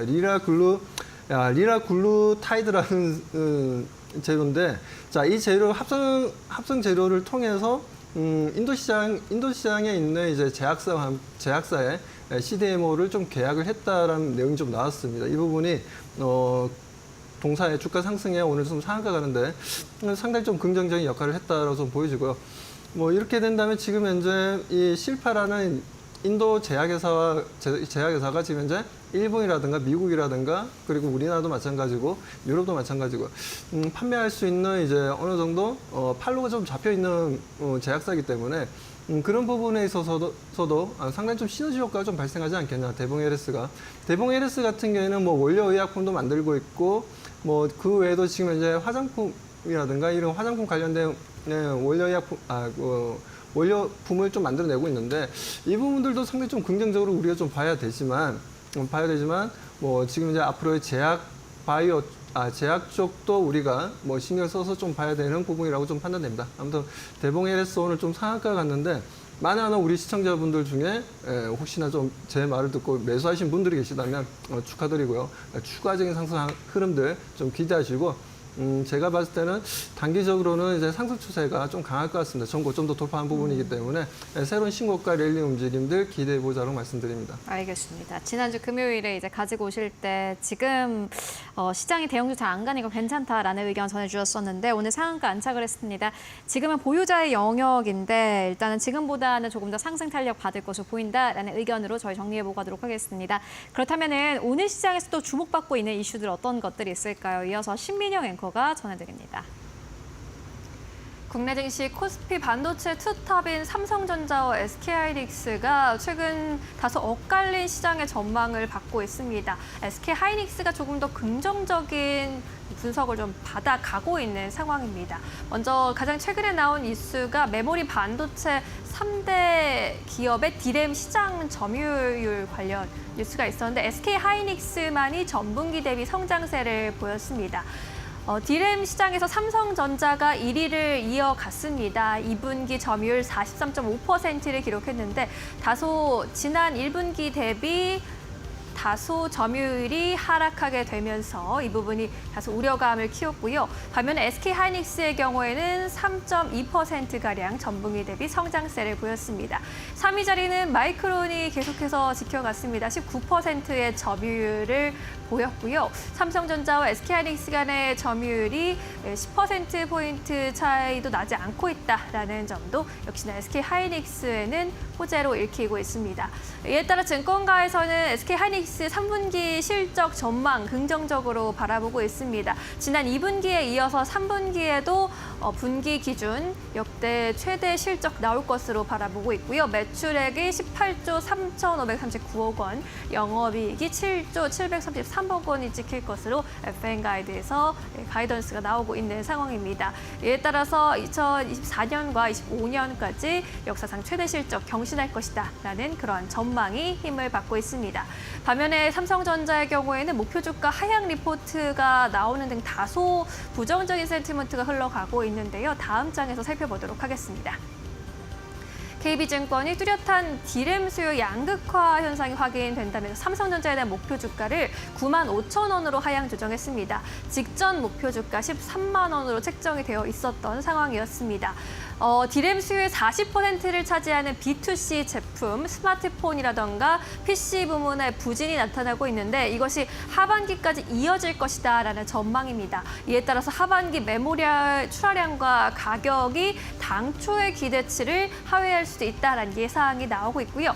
반면에 HBM과 DDR5 등 AI와 서버용 메모리 수요는 여전히 견조하다라는 그러한 분석입니다. 이에 따라 삼성전자의 올해와 내년 영업이익이 기존 대비 각각 15%, 11% 하향 조정했고요. 37조 9천억 원, 57조 7천억 원으로 수정했습니다. 3분기 영업이익의 경우에도 9.7조 원으로 추정을 했고요. 이에 따라 컨센서스 영업이익을 하회할 것이다라는 예상으로 수정을 하게 됐습니다. 앞서서 SK하이닉스가 디램에서 점유율 확대를 나타내고 있는 것도 HBM 효과를 톡톡히 누리고 있다라는 분석이고 삼성전자에서도 HBM과 DDR5 등 AI의 서버 메모리 수요에 주목을 하고 있는 모습입니다. 삼성전자와 SK하이닉스가 향후 HBM 시장에서 어떻게 경쟁을 해 나가느냐가 앞으로의 관건이 될 것으로 기대가 되고 있습니다. 마켓무버 함께 하셨습니다. 네, 이어서 다음 기업 바로 만나보도록 하겠습니다. 다음 기업은 박정식 파트너님께서 가지고 오셨습니다. 휴온스를 가지고 오셨는데 오늘 장중에 역시나 마찬가지로 휴온스도 크게 튀었습니다. 32,500원대까지 올라갔었는데 현재는 상승폭을 어느 정도 좀 내어주고 28,700원대에서 거래가 되고 있습니다. 이 기업 설명 듣고 가도록 하겠습니다. 네, 휴원소도 일단은 비만 치료제 관련 이슈로 오늘 바닥권에서 좀 수급이 강력하게 좀 붙은 것으로 보여집니다. 일단 중앙연구센터에서 개발하는 이 경구용 펩타이드 의약품이 산업통상자원부가 주관하는 2024년 소재 부품 기술 개발 사업 패키지형의 과제에 최종적으로 좀 선정이 되었다고 합니다. 그로 인해서 앞으로 이제 5년간 연구 사업비 규모를 대략 한 63억 원 정도의 정부 지원금을 받으면서 일단 연구를 진행할 예정이고요. 펩타이드 같은 경우에는 단백질 구성 성분인 아미노산이 여러 개 합쳐진 호르몬성 단백질로 이 생체 신호 전달과 기능을 조절하는 이 바이오 소재라고 합니다. 그래서 앞으로 이제 이번 과제를 통해서 휴원스랩, 자회사인 휴원스랩이 특허 출원 중인 비만 치료 펩타이드 신물질과 기존 주사제로 출시된 비만 당뇨 치료용 세마글루타이드를 동시에 연구할 계획이기 때문에 아무래도 이제 비만 치료 관련 이슈로 처음으로 지금 부각을 받는 그런 상황이고 또 본연의 이제 자본 총계 정도 수준까지 시가총액이 거의 다 내려왔기 때문에 여기서 서서히 이제 바닥권의 흐름을 좀 잡고 이제 우상향하는 흐름을 천천히 만들어가지 않을까라고 생각을 하고 있습니다. 그래서 지금 현재 28,600원 이하로 한 27,000원 정도 수준까지 분할로 바닥권에서 모아가는 전략을 일단 하시고요. 그다음에 여기서 만약에 33,000원을 넘어서는 흐름과 그리고 강력한 거래량이 만약에 동반되는 흐름이 나타난다면 그때부터 본격적으로 우상향 기조로 나아갈 수 있습니다. 오랜 기간 지금 조정을 받고 있는 국면이기 때문에 여기서 이제 서서히 올라가려면 좀 시간이 좀 걸리기 때문에 바닥권에서 잘 매수하는 것이 중요할 것 같고 33,000원을 돌파하면 그때부터 본격적인 바닥 탈출 흐름이 나올 수 있다는 것을 염두에 두시기 바라겠습니다. 네, 알겠습니다. 바닥을 이제 드디어 탈출을 할 수가 있다라는 의견으로 저희 정리해보고 가도록 하겠습니다. 일단 모멘텀은 많은 듯 합니다. 계속해서 주가 흐름을 확인해 보시면 좋을 것 같고요. 이어서 다음 기업 만나보도록 하겠습니다. LG전자입니다. LG전자가 오늘 시장에서 2% 이상의 상승 탄력을 가지고 가고 있습니다. 박수원 대표님이 LG전자도 역시나 마찬가지로 계속해서 이야기를 해주신 기업이기도 한데 LG전자 오늘 이 시점에서 다시 가지고 오신 이유가 있으실까요? 네, 뭐 LG전자가 지금 현재 상황에서도 지금같이 뭐 투자 심리가 지금 상당히 좀 안 좋은 상황에서도 계속해서 상승 분위기를 만들어주고 있고, 그리고 최근 들어서 연기금 쪽에서 3일 연속 순매수를 해주고 있고, 특히나 외국인들은 6월 달부터 해서 보게 되면 수급들이 계속해서 증가하는 추세적인 움직임을 좀 보여주고 있습니다. 그만큼 지금 LG전자가 앞으로의 성장성에 대한 기대감을 좀 많이 가져가고 있다. 외국인들 같은 경우에는 상당히 좀 멀티플을 두고 지금 이제 대응을 하고 있다라고 판단할 수 있는 부분들인데요. 아무튼 지금 LG전자 지금 현재 독일에서 IFA 2024가 열리고 있죠. 그 부분에서 뭐 삼성전자도 마찬가지, LG전자도 마찬가지고 스마트홈에 대한 부분들이 계속해서 나와주고 있고 AI를 통해서 우리가 일상생활에서 좀 더 편안하게 좀 사용할 수 있는 전자제품들 같은 경우에 이제 대화를 통해서 우리가 모든 걸 제어할 수가 있다라는 부분들, 이렇게 이제 편리하게 좀 사용할 수 있는 부분들이 앞으로도 계속해서 관심이 좀 높아질 것 같습니다. 그런 부분들에서 지금 이제 LG전자 같은 경우에는 지금 보면 LG Thank You On이라고 해서 연내에 지금 AI 홈 시대를 열겠다, 그러니까 상용을 하겠다, 제품을 내놓겠다라는 강력한 메시지를 좀 내놨기 때문에 그렇다면 글로벌 시장에 있어서 제일 먼저 좀 빠르게 어떻게 보면 온 디바이스 AI 시대를 좀 앞당기는 역할을 좀 LG전자가 좀 더 퍼스트 무브로 좀 움직이는 거 아니냐. 물론 지금 삼성전자 같은 경우에도 만만치 않게 좋은 제품들을 지금 내놓고 있고, 또 볼리라는 또 어떻게 보면 집사라고 얘기할 수 있는 그런 로봇도 지금 현재 시연을 좀 보여줬기 때문에 뭐 그런 부분들도 마찬가지로 지금 삼성전자, LG전자 아무튼 지금 새로운 스마트홈에 대한 기대감을 상당히 좀 끌어올리고 있다라고 좀 보여집니다. 뭐 그런 부분들에 있어서 LG전자 같은 경우에는 지금 추세적인 움직임, 차트의 기술적인 움직임도 마찬가지고 상승 추세는 계속 나갈 수 있고, 외국인과 수급들의 움직임, 기관의 움직임들도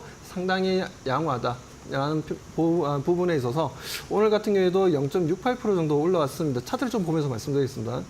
자, 차트를 좀 잠깐 좀 보게 되면, 자, 이번 달 같은 경우에는 뭐 상승 추세를 왔다 갔다 하고 있습니다. 워낙 지금 이제 투심이 안 좋다 보니까 지수가 하방으로 좀 조정을 좀 많이 받은 상황인데도 불구하고 계속해서 상승 추세를 보여주고 있다는 부분들에서 긍정적으로 좀 바라봐야 된다라고 판단하고 있고요.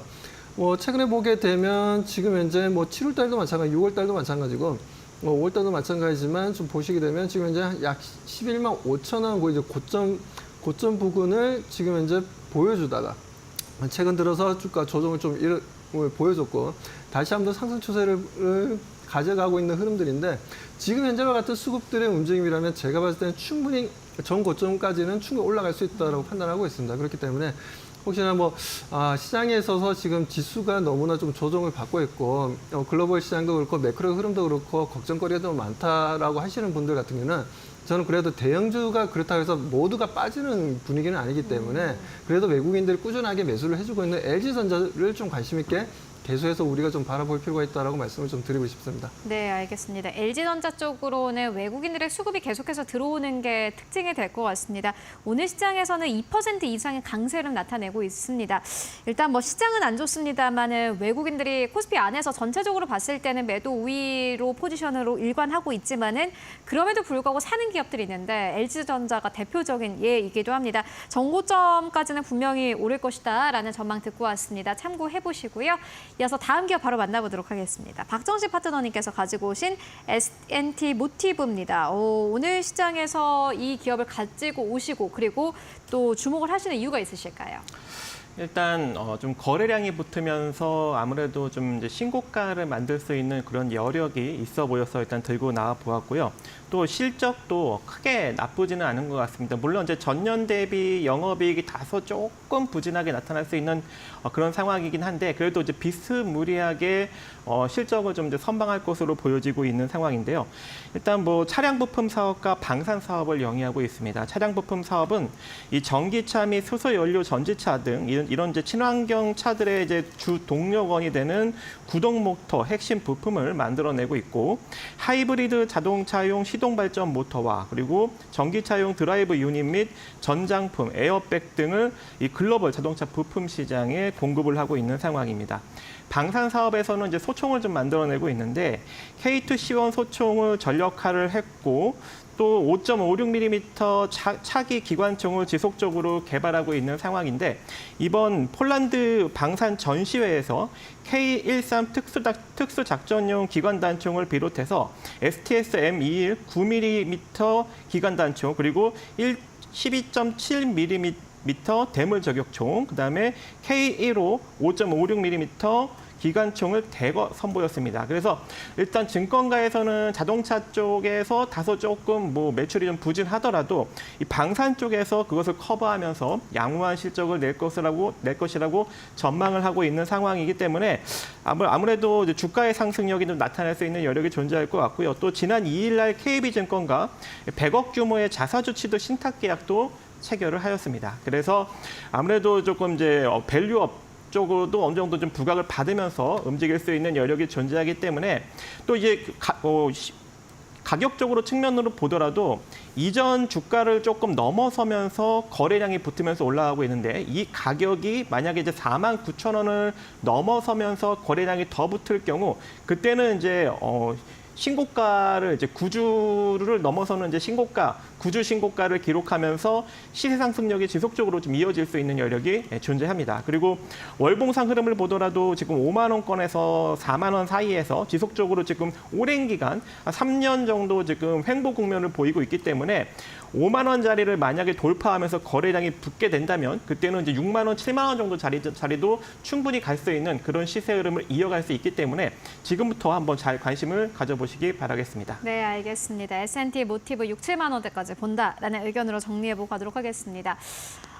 오늘 또 사실 시장이 그리 좋지는 않습니다. 물론 코스닥이 1% 이상의 강세 탄력을 받고는 있습니다만은 코스피랑 코스닥이 시장 출발할 때 워낙 안 좋았었고 오늘 이렇게 이제 약간의 반등 흐름을 준 뒤로 금요일까지 반등 흐름을 이어갈 수 있을지 여러분 궁금합니다. 박수범 대표님께서 지금 시장에 대해서 아마 근데 많은 분들 그렇게 생각하실 것 같아요. 네네. 금요일에 추석 이제 전까지는 사실 트레이딩 안 하는 게 맞겠다라고 생각하실 수도 있을 것 같아요. 그러고 난 다음에 월, 화, 수 쉬고 나면 어느 정도 미국 시장에서 약간의 방향성이 나올 것이기 때문에 그때까지 좀 쉬어야 되지 않을까 하는 생각도 하고 계실 것 같은데 어떻게 보세요?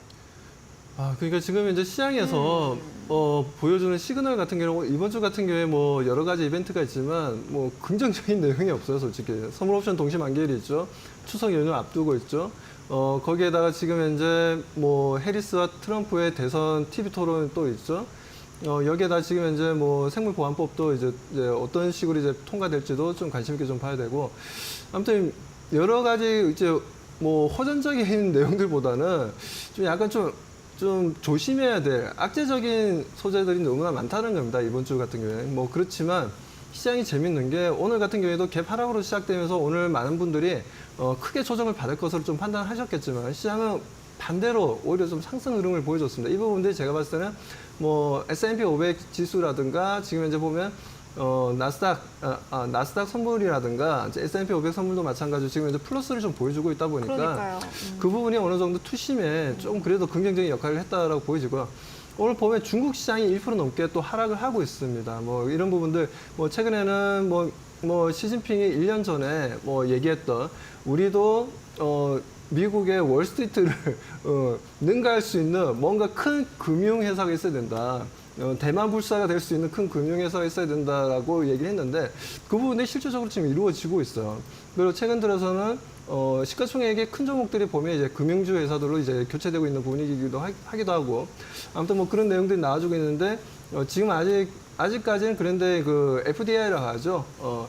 외국인들이 이제 직접적인 투자 금액은 계속 줄고 있는 건 사실입니다. 아직까지는 계속 줄고 있기 때문에 이런 부분들만 제가 봤을 때는 좀 개선을 할 수 있는 여지가 좀 생긴다면 아무래도 우리 입장에서는 뭐 중국 쪽에도 수출을 많이 할 수도 있고 그리고 미국을 또 수출을 할 수도 있고 양 방향으로 이제 좋은 결과 만들어낼 수 있다라고 좀 판단되는데 아무튼 미중 간의 무역 분쟁이야 뭐 어차피 뭐 지속될 수밖에 없는 상황이다 보니까 뭐 여러 가지 지금 현재 뭐 지금 시장을 긍정적으로 보시는 분들도 있고 부정적으로 보시는 분들 많은 분들이 있는데 하여튼 시장은 하여튼 좀 뭐라 청개구리 같습니다. 다 안 좋다라는 얘기가 나오면 나올수록 또 시장은 오히려 좀 반등을 보여주는 경우도 있고 시장이 좋다 얘기했을 때 오히려 지금 피크아웃 되거나 뭐 TP 포인트라고 얘기할 수도 있고 뭐 트리거라고 얘기할 수도 있고 아무튼 그런 식으로 이제 피벗 현상? 뭐 그런 현상들이 좀 계속해서 나온다라는 부분들입니다. 그렇기 때문에 아무튼 심리적으로 우리가 좀 부담스럽고 하긴 하지만 그래도 오늘 같은 경우에는 그래도 좀 긍정적인 신호가 좀 나왔다는데 좀 긍정적이다 말씀드리고 한 가지 아쉬운 점은 삼성전자와 SK하이닉스 쪽으로 아직까지도 외국인들이 매도세를 지속하고 있다는 부분들은 조금 부담스럽긴 합니다. 그렇기 때문에 그런 부분들에 있어서 지금 현재 현금 비중이 많으신 분들 같은 경우에는 현금을 너무 지금 주식에 다 쏟아부으려고 하지 마시고 어느 정도 분위기를 봐가면서 단가를 뭐 매수 단가를 낮추든가 기존 종목을 가지고 계신 분들 같은 경우에는 아니면은 새롭게 좀 상승할 수 있는 종목들 쪽으로 계속해서 우리가 대응을 해 나가다 보면 좋은 결과 반드시 만들 수 있으니까요. 이번 주 뭐 호재보다 악재가 많은 시장이긴 하지만 그래도 오늘 같이 이렇게 반등이 나와줘서 좀 기분 좋게 마무리가 되는 하루다라고 말씀드립니다. 네, 알겠습니다. 혼자만 기분 좋으신 거 아니죠?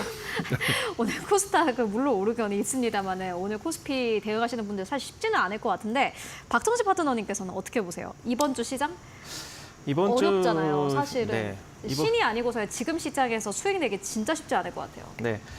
근데 이번 주 시장은 아무래도 한 내일 정도까지는 좀 지켜봐야 될 것 같아요. 기술적 반등력이 나오더라도 내일 정도까지 좀 지켜봐야 될 것 같고 일단은 뭐 외국인에서 선물과 콜옵션 베팅이 좀 들어오면서 단기 반등력을 좀 만들어내려는 흐름이 나타나고 있고 아까 말씀하신 것처럼 이제 미선물이 좀 일정 부분 올라오고 일본 증시가 올라가면서 이제 우리나라 시장에 좀 어느 정도 반등이 좀 나온 상황이거든요. 하지만 급격하게 빠진 이제 반등 일수가 좀 있습니다. 왜냐하면 S&P 기준으로 보면 현재 이제 5,408선에서 마무리가 되었는데 5,385선 내지는 121선 정도 자리까지 이제 S&P가 추가적인 조정력을 또 받을 수 있는 여력이 존재하거든요. 그래서 이번에 11일 날 CPI랑 또 12일 날 PPI 소비자 물가지수, 생산자 물가지수가 발표가 나는데 이때 아무래도 좀 이런 이제 지표들이 물가 지표가 많이 둔화되면서 어느 정도 이제 시장의 반등력을 이끌어낼 수 있는 여력도 존재할 것 같습니다. 그래서 오늘이 한 9일이니까 한 10날, 내일 정도까지는 조금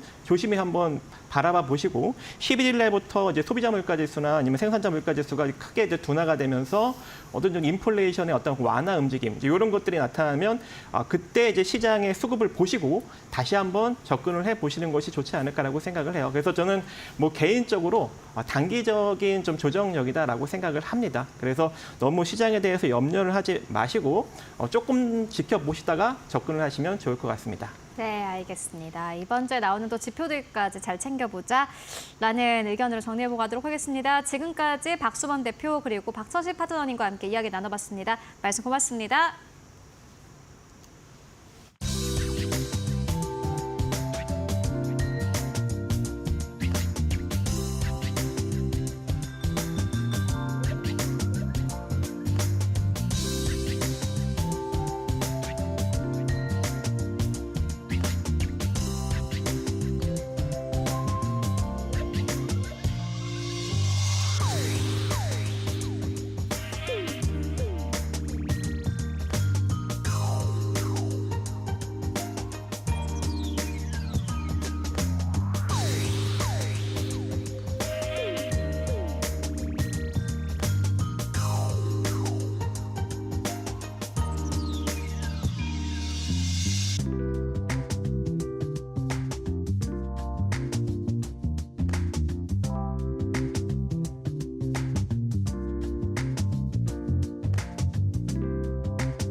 네, 마감 전략 세워보고 가도록 하겠습니다. SK증권 2000지점에 서용훈 차장 연결해 보도록 하겠습니다. 안녕하십니까? 네, 안녕하세요. 네, 오늘 시장 마감 상황 어떻게 보고 계십니까? 네, 오늘 코스피 지수와 코스닥 지수의 좀 온도차가 좀 갈리는 모습들을 좀 보여줬습니다. 물론 코스피도 장 초반보다는 좀 낙폭을 좀 줄여나가면서 하방에서의 매수세가 좀 유입되는 모습들을 좀 보였고요. 코스닥 같은 경우에는 낙폭 과대에 따른 저가 매수세가 좀 강하게 유입이 되면서 되돌림을 좀 나오는 모습들이 보여줬습니다. 다만 2차전지 시가총액 상위 섹터들이 약세를 보이면서 좀 제한적인 모습이었고요. 일단은 수급적인 면에서는 코스닥 쪽에서 이제 개인들이 매도 전환이 이루어지고 외국인과 기관의 매수세가 좀 유입이 되면서 좀 700선에 대한 지지대가 확실하게 좀 나오는 모습이라고 좀 보실 수가 있겠고요.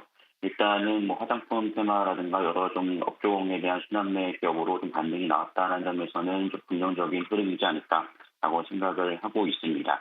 여기에 더해서 사실 이번에 하락을 촉발시킨 미국 경기에 대한 우려감이 좀 유입되는 모습이었습니다만 미국 선물 시장이 상승 전환을 하면서 좀 되돌림이 나왔다라고 좀 볼 수 있겠습니다.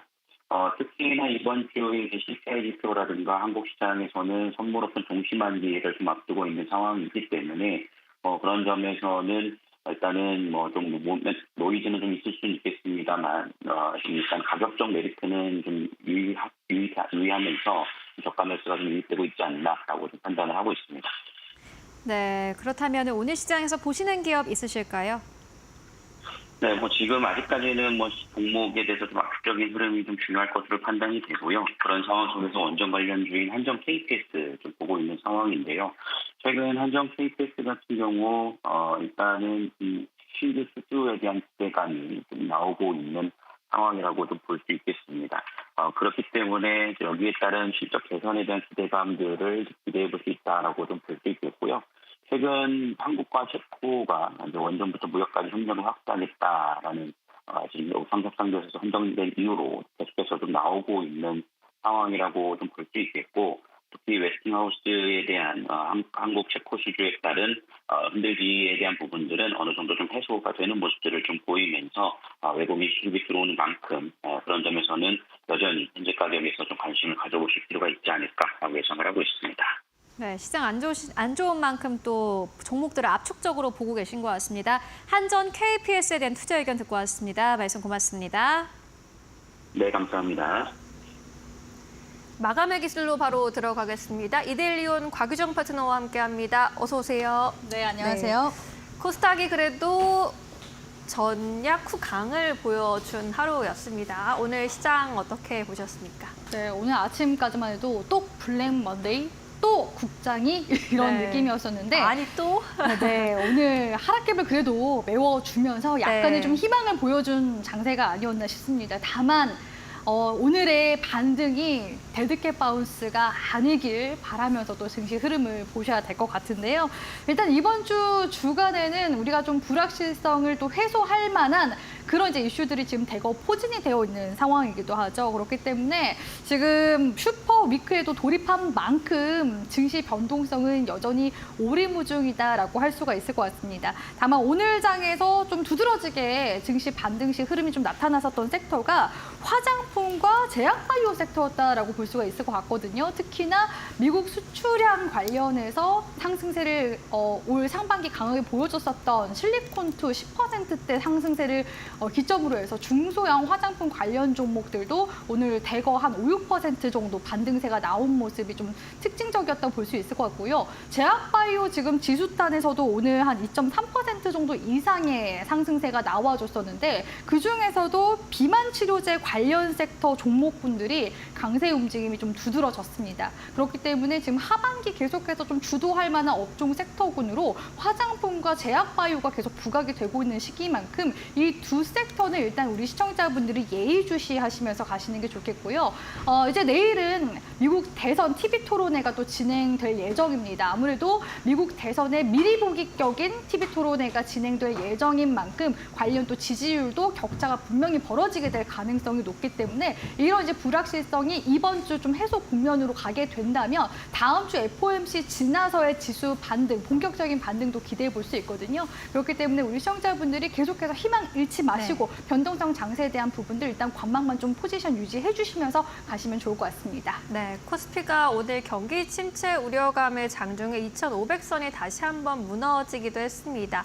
장중에 2,491포인트까지 내려갔다가 그래도 회복해내면서 0.4% 약세로 마감 준비하고 있습니다. 외국인이 5,762억 원어치 팔아치우면서 증시를 끌어내리고 있고요. 코스닥 지수는 1% 넘게 상승 마감할 것으로 보입니다. 714.25포인트에서 마감 기다리고 있고요. 코스닥에서는 외국인과 기관의 매수 물량 들어와주고 있습니다. 우리 시장 마감합니다.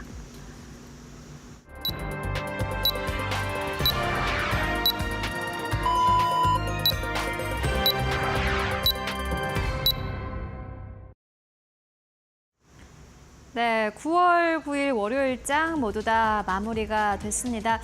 참 걱정으로 시작을 한 시장이었습니다. 이번 주에는 여러 가지 이벤트들 대기가 되어 있는 상황이고 지난주 금요일에 나왔던 고용 보고서를 오늘 아침에 우리 시장이 소화를 했습니다. 양 시장 모두 다 하락으로 출발했습니다마는 장 후반으로 갈수록 그래도 반발 매수세가 강력하게 유지가 됐다라는 점은 시장의 또 긍정적인 포인트가 아닐까 싶은데요. 그렇다면 전체적인 시장 분위기는 어땠을까요? 마켓 스핀을 통해서 먼저 알아보고 가도록 하겠습니다. 네, 오늘 시장에선 단기 테마 쪽으로 봤을 때는 비만 당뇨 쪽이 강했습니다. 8.8% 이상의 강세 탄력을 가지고 갔습니다. 오늘 시장의 사실상의 주인공이었습니다. 오늘 상한가 안착한 기업들도 대체적으로 비만 당뇨 관련 기업이고요. 코로나19 관련 업종도 오늘 시장에서 4% 넘게 상승세, 장기 테마 쪽으로 봤을 때는 유리 기판 쪽 그리고 진단 키트 쪽이 3.7% 상승세, 화장품 쪽도 오늘 굉장히 좋았습니다. 5% 가깝게 상승 탄력 가져갔고요. K전력 쪽도 3.8%, CXL 쪽도 오늘 시장에서 3.6% 이상 상승 탄력을 가지고 갔습니다.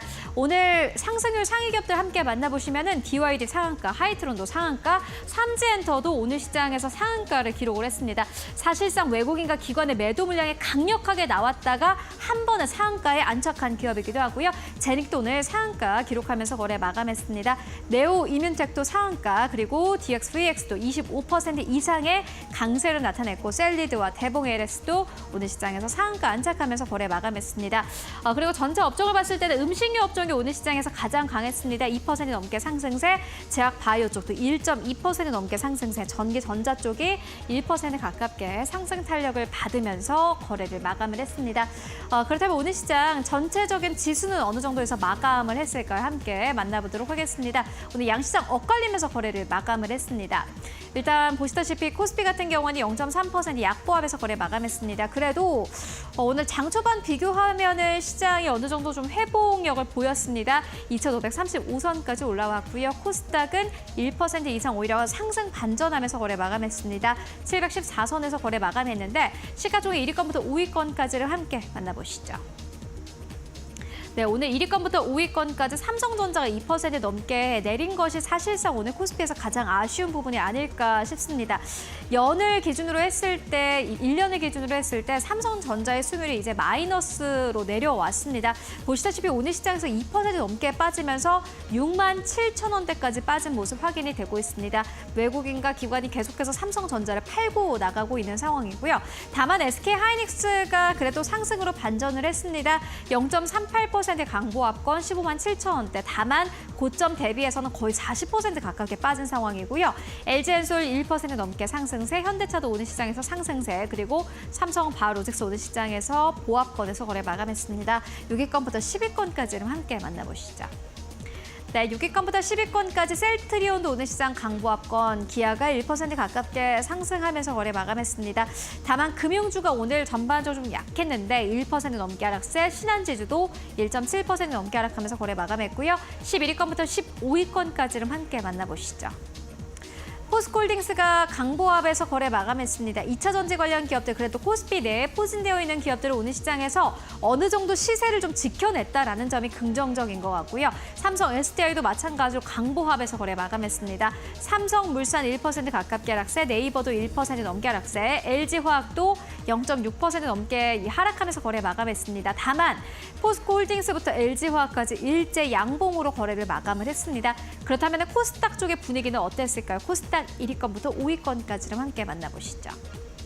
알테오제는 여전히 시가총액 1위 자리를 그대로 유지하고 있습니다. 금요일부터 오늘까지 시가총액 1위 자리를 유지하고 있는 상황인데 오늘 시장에서는 상대적으로 에코프로 BM보다 강했습니다. 에코프로 BM이 4% 이상 빠지는 가운데 알테오제는 1% 이상 선전하면서 오늘 시장에서 시가총액 1위 자리를 그대로 유지했고 30만 4,500원대에서 거래 마감했습니다. HLB 강했고요. 클래시스가 이제 시가총액 5위권까지 자리했습니다. 역대 최대 실적에 대한 기대감을 안고 주가는 계속해서 올라오고 있는 상황입니다. 6위권부터 10위권까지를 함께 만나보시죠. 네, 이와 함께 엔캠이 또 6위권까지 빠졌습니다. 결국에는 하락으로 거래 마감했고요. 1.5% 넘게 하락하면서 16만 3천 원대. 다만 엔캠과 에코프로와 에코프로 BM을 제외하고는 오늘 코스닥 내 제약바이오가 모두 다 상승하면서 거래 마감했습니다. 리가캠바이오 5%, 삼천당제 1%, 휴젤이 2%, 셀트리온제약이 1% 이상 강세를 보이면서 거래 마감했습니다. 네, 지금까지 마감 상황 함께 살펴보고 왔습니다. 네, 오늘 월요일 시장 그래도 우려했던 것보다는 코스닥이 상승 반전해줬고 코스피도 낙폭을 축소하면서 마감했습니다. 이번 주 시장 어떻게 전개가 될지 함께 전망해 보도록 하겠습니다. 내일 시장 전략 좀 세워봐야 할 텐데 네. 이번 주에는 빅 이벤트도 많이 기다리고 있어요. 네네. 일단은 미국 대선 관련해서 지금 영향권에 있을 것으로 좀 보여지고요. 미국의 그 8월 고용보고서 관련해서는 다소 애매했다라는 시각으로 인해서 미 증시가 급락세가 나왔었는데 이 급락 가지고도 미국 증시 내에서도 너무 과도했다라는 시각이 팽배하더라고요. 네. 거기에다가 연준 의원들 같은 경우에는 지금 금리 인하 폭에 대한 이야기도 지금 현재 좀 갈리고 있는 시기거든요. 그렇기 때문에 지금 이번 주 키워드는 전체적으로 지금 미 대선 TV 토론회와 금리 인하 폭 관련해서 좀 계속 주목이 될 것 같다고 보여집니다. 그렇기 때문에 불확실성은 좀 여전할 것으로 보여지는데요. 혹자는 이렇게 얘기합니다. 트럼프가 대선 집권 당시 미 증시가 우상향 추세로 좀 강하게 갔었다라고서 이제 보는 견해들이 있는데 제가 한번 그 다우존스 산업지수부터 해서 나스닥 종합지수, S&P 500 지수를 봤거든요. 같이 함께 흐름을 좀 보자면요.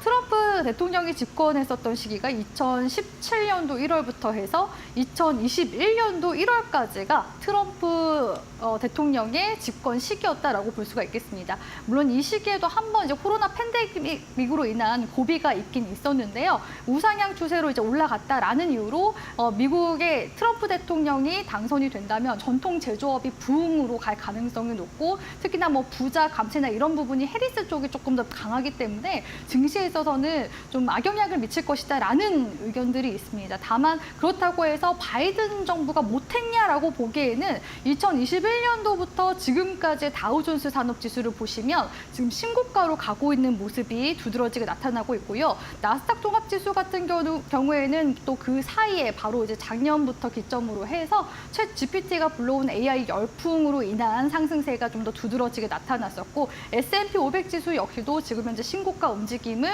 계속해서 이어나가고 있습니다. 그렇기 때문에 지금 이제 해리스 진영 쪽에서는 바이든 대통령이 집권 당시에 있었던 성과를 다시 한 번 더 인지를 좀 시킬 가능성이 높고요. 제조업 관련해서는 미국에서 지금 IRA 법안도 지금 현재 펼치고 있는 중이고 반도체 지원법도 단행하게 되면서 계속해서 자국 쪽에서 제조업이 돌아갈 수 있게끔 계속해서 일자리도 확보해 나간 그런 상황이라고 볼 수가 있겠습니다. 그렇기 때문에 사실 우리 국내 입장에서 보면 시가총액이 이제 코스피에서 지금 3위 기업이 LG에너지솔루션이고 그리고 이제 코스닥에서도 시총의 이제 5위권에 안에 있는 조목들 또 에코프로 그룹주인 만큼 우리나라 사실 입장에서는 2차 전지 배터리나 전기차 쪽에 대한 그 산업의 영향력이 굉장히 좀 큰 편이라고 볼 수가 있거든요. 그렇기 때문에 사실 우리 국내만 놓고 봤을 때는 트럼프 대통령이 당선이 되는 것보다는 해리스 쪽이 당선이 되는 게 훨씬 더 긍정적일 수가 있다라고 보여지고요. 지금 최근에 반도체 업종단의 종목군들이 이제 엔비디아의 그런 이제 고평가 논란이라든지 성장률 둔화 관련해서 지금 많이 밸류에이션이 낮아져 있는 상황이거든요.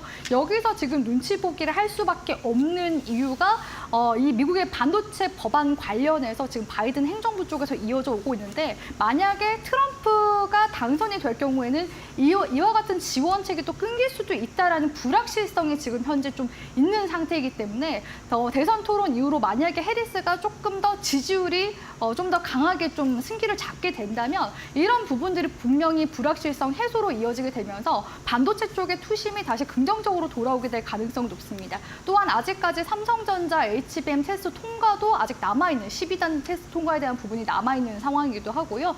또 4분기 엔비디아 쪽에서 1월에서 이제 1월 사이 이때 이제 블랙벨을 또 출시한다고 하기 때문에 그 관련 모멘텀과 함께 또 다음 이제 그 관련해서는 CPU 루빈이 또 남아 있기 때문에 그 관련 모멘텀이 들어오면 충분히 증시가 이제 반전으로 또 돌아가게 될 가능성이 높기 때문에 아직까지는 우리가 좀 속단하기는 좀 이르다라는 생각이 듭니다. 그렇기 때문에 이번 주 계속해서 이 트럼프와 해리스 관련된 트레이드 종목 간의 그 알력 다툼 우리 시청자분들 주목도 해보시면서요. 트레이딩 하시는 분들은 관련 테마주도 미리 좀 정리를 해보시면 그래도 지금 시기에 우리 시청자분들이 트레이딩으로서도 또 수익을 또 볼 수 있을 만한 그런 시기 분명히 올 거라고 보고 있기 때문에 관련해서 예의주시 해보시길 바라겠습니다. 네, 2차 전지 관련주가 오늘도 약세를 이어갔습니다. 에코프로, 에코프로 BM, 에코프로 HN까지 장중에 52주 신저가를 갈아치우는 모습이었는데요. 해리스와 트럼프와 해리스의 대선 토론이 어떻게 진행될지 눈여겨보시면서 트레이딩 해보면 좋을 것 같습니다. 네, 내일장 시초가 공략주. 어떤 종목 준비하셨을까요? 네, 당연히 이제 오늘 상승세가 나왔었던 종목 중에서 또 장대 양봉으로 마감한 종목이 시가가 이제 캔들 머리에서 시작돼서 우상향으로 갈 수 있기 때문에 네. 오늘 화장품 종목들이 강세여서 예. 그 중에서 이제 ODM 대장주 중 하나인 코스메카 코리아를 가지고 왔습니다. 코스메카 예, 코리아. 코스메카 코리아는 제가 최근에 이데일리 TV 나오면서 ODM 관련주 중에서도 좀 가장 대장격으로 우리 시청자분들께 언급을 좀 많이 드리는 것 같은데요. 사실 이제 ODM 쪽에서는 3대장이 있죠. 코스메카 코리아, 코스맥스, 한국콜마 이렇게 볼 수가 있을 것 같은데 코스맥스 같은 경우에는 지난 이제 분기 실적 발표 나오고 나서 중국발 아무래도 매출 비중이 높다 보니까 어닝 쇼크가 오면서 주가 하락세가 좀 부담으로 다가왔습니다. 그런데 오늘 이제 화장품 관련 종목들 움직임 보니까요. 실리콘2 같은 경우에는 지금 이제 180여 개국에 그 수출을 하고 있는 유통사잖아요. 특히나 미국 북미에 관련된 매출 비중이 또 높다고 볼 수가 있는데 코스메카 코리아도 지금 현재 미국 비중이 중국 비중보다는 훨씬 높은 상황이거든요. 그렇기 때문에 이와 같은 또 지금 미국 같은 경우에는 경기가 지금 골디락스로 가고 있다라는 평가도 받고 있기 때문에 골디락스 상황에선 당연히 매출에 대한 부분이 반영이 될 수밖에 없고 특히나 미국 추수감사절이 11월 달입니다. 11월 달에는 그 블랙 프라이데이도 있거든요. 그렇기 때문에 이런 쇼핑에 대한 관련 이제 모멘텀들이 지금부터 좀 시장에서 부각이 되고 있기 때문에 앞으로 향후 그래도 한 10월 달까지는 관련 모멘텀이 시장에 들어와줄 가능성이 높아서 코스메카 코리아 주목을 해보셨으면 좋겠고요. 코스메카 코리아 같은 경우에는 사실 이제 ODM, OEM을 넘어서 이제 해외 이제 글로벌 그 거래처들 상대로 OGM이라고 해서 국가별 유통구조 분석과 법적 규제까지 검토해주는 그런 이제 관련 사업까지도 지금 영역을 확대해 나가고 있다라고 볼 수가 있겠습니다. 올 상반기 역사적 매출을 냈고요. 올 한 해 동안에는 지금 그 컨센서스 봤을 때도 역대 최고치 매출액을 낼 것으로 기대가 되고 있는 상황이기 때문에 하반기 3, 4분기에 대한 매출 실적에 대한 기대감 계속해서 가져가 볼 수 있겠다라고 말씀드릴 수 있을 것 같고요. 특히나 코스메카 코리아가 이제는 코스피로 이전 상장을 하겠다라고 해서 또 주총에서 가결이 된 상황이기 때문에 네. 코스피로 이전 상장하게 되면은 아무래도 글로벌 고객사들 사이에서 인지도나 이미지가 제고되는 그런 효과도 가져가 볼 수 있겠다라고 볼 수가 있겠습니다. 그리고 이제 자회사 인그루드랩 쪽에서는 또 배당도 재개를 했거든요. 이번에 이제 코스메카 코리아가 부채율도 많이 지금 감소가 됐고요. 재무 상태가 지금 안정적인 상황이기 때문에 최근에 밸류업에 대한 시장에도 기대감이 큰 만큼 주주 환원, 다시금 배당 재개에 대한 기대감까지 같이 함께 들어와주고 있어서 현재 시점에서는 시초가 이제 공략주로서는 적절한 종목이지 않나라고 보고 있습니다. 사실 제가 오늘 봤을 때는 83,000원대 구간에서 움직임 봤는데 종가까지 지금 주가가 올라와 있는 상황이거든요. 이제는 신고가 흐름 돌파로 가는지 흐름을 보셔야 되기 때문에 일단은 단기 목표 구간, 전고점 구간대인 92,500원 구간대 돌파 여부 보도록 할 거고요. 하단으로 손절가는 원래는 제가 마이너스 10% 내외 구간으로 잡아드리려고 했는데 이미 지금 주가가 좀 올라가 있는 상황이라 원래는 제가 74,000원 잡아드리려고 했었거든요. 조금 상향해서 8만 원 구간대만 지켜주면은 추가적인 움직임 보셔도 괜찮으니까 관련 움직임 참고하셔서 대응해 보시길 바라겠습니다. 네, 투자 포인트 깔끔하게 정리해 드렸습니다. 잘 참고해 보시면 좋겠습니다. 코스메카 코리아까지 정리해 보겠습니다. 오늘 말씀 고맙습니다.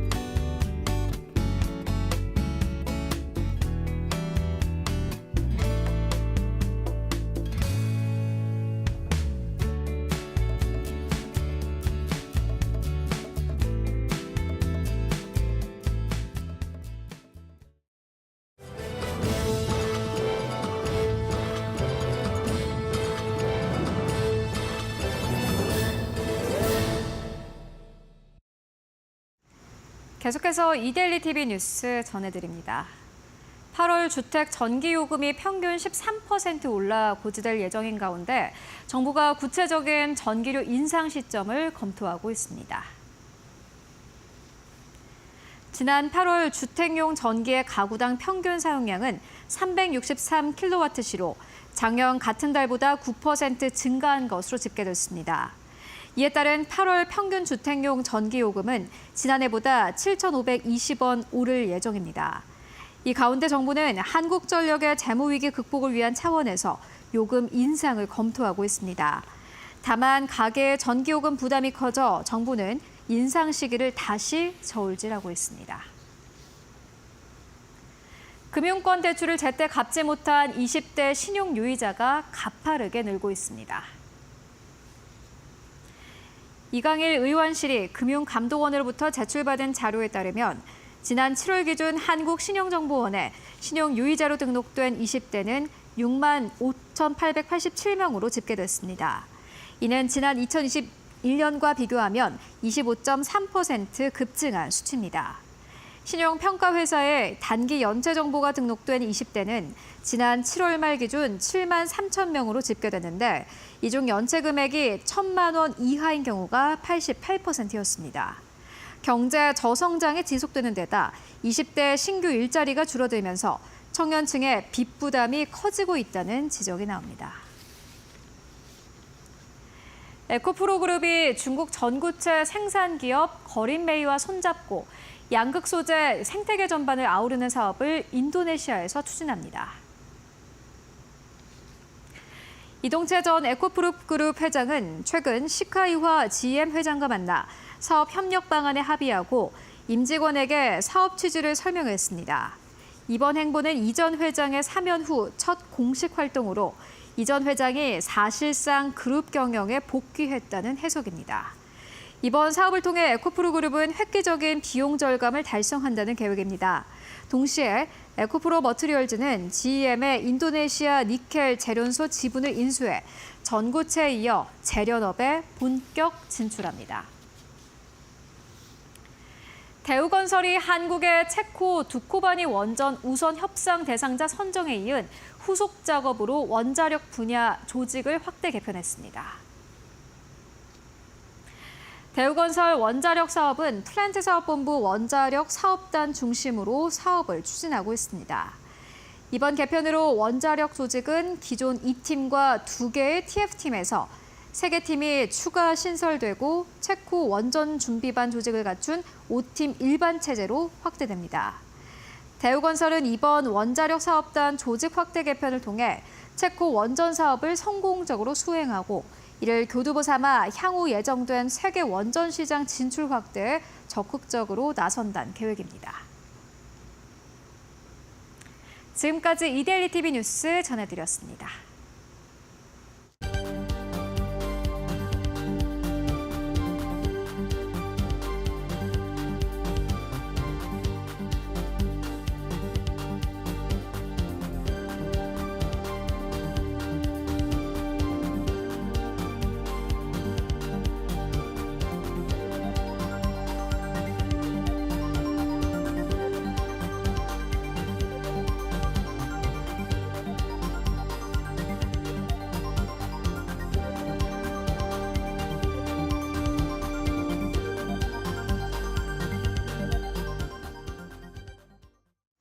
네, 오늘 저희가 준비한 소식은 여기까지입니다. 저희는 내일 오후 2시에 다시 돌아오겠습니다. 시청해주신 여러분 모두 고맙습니다.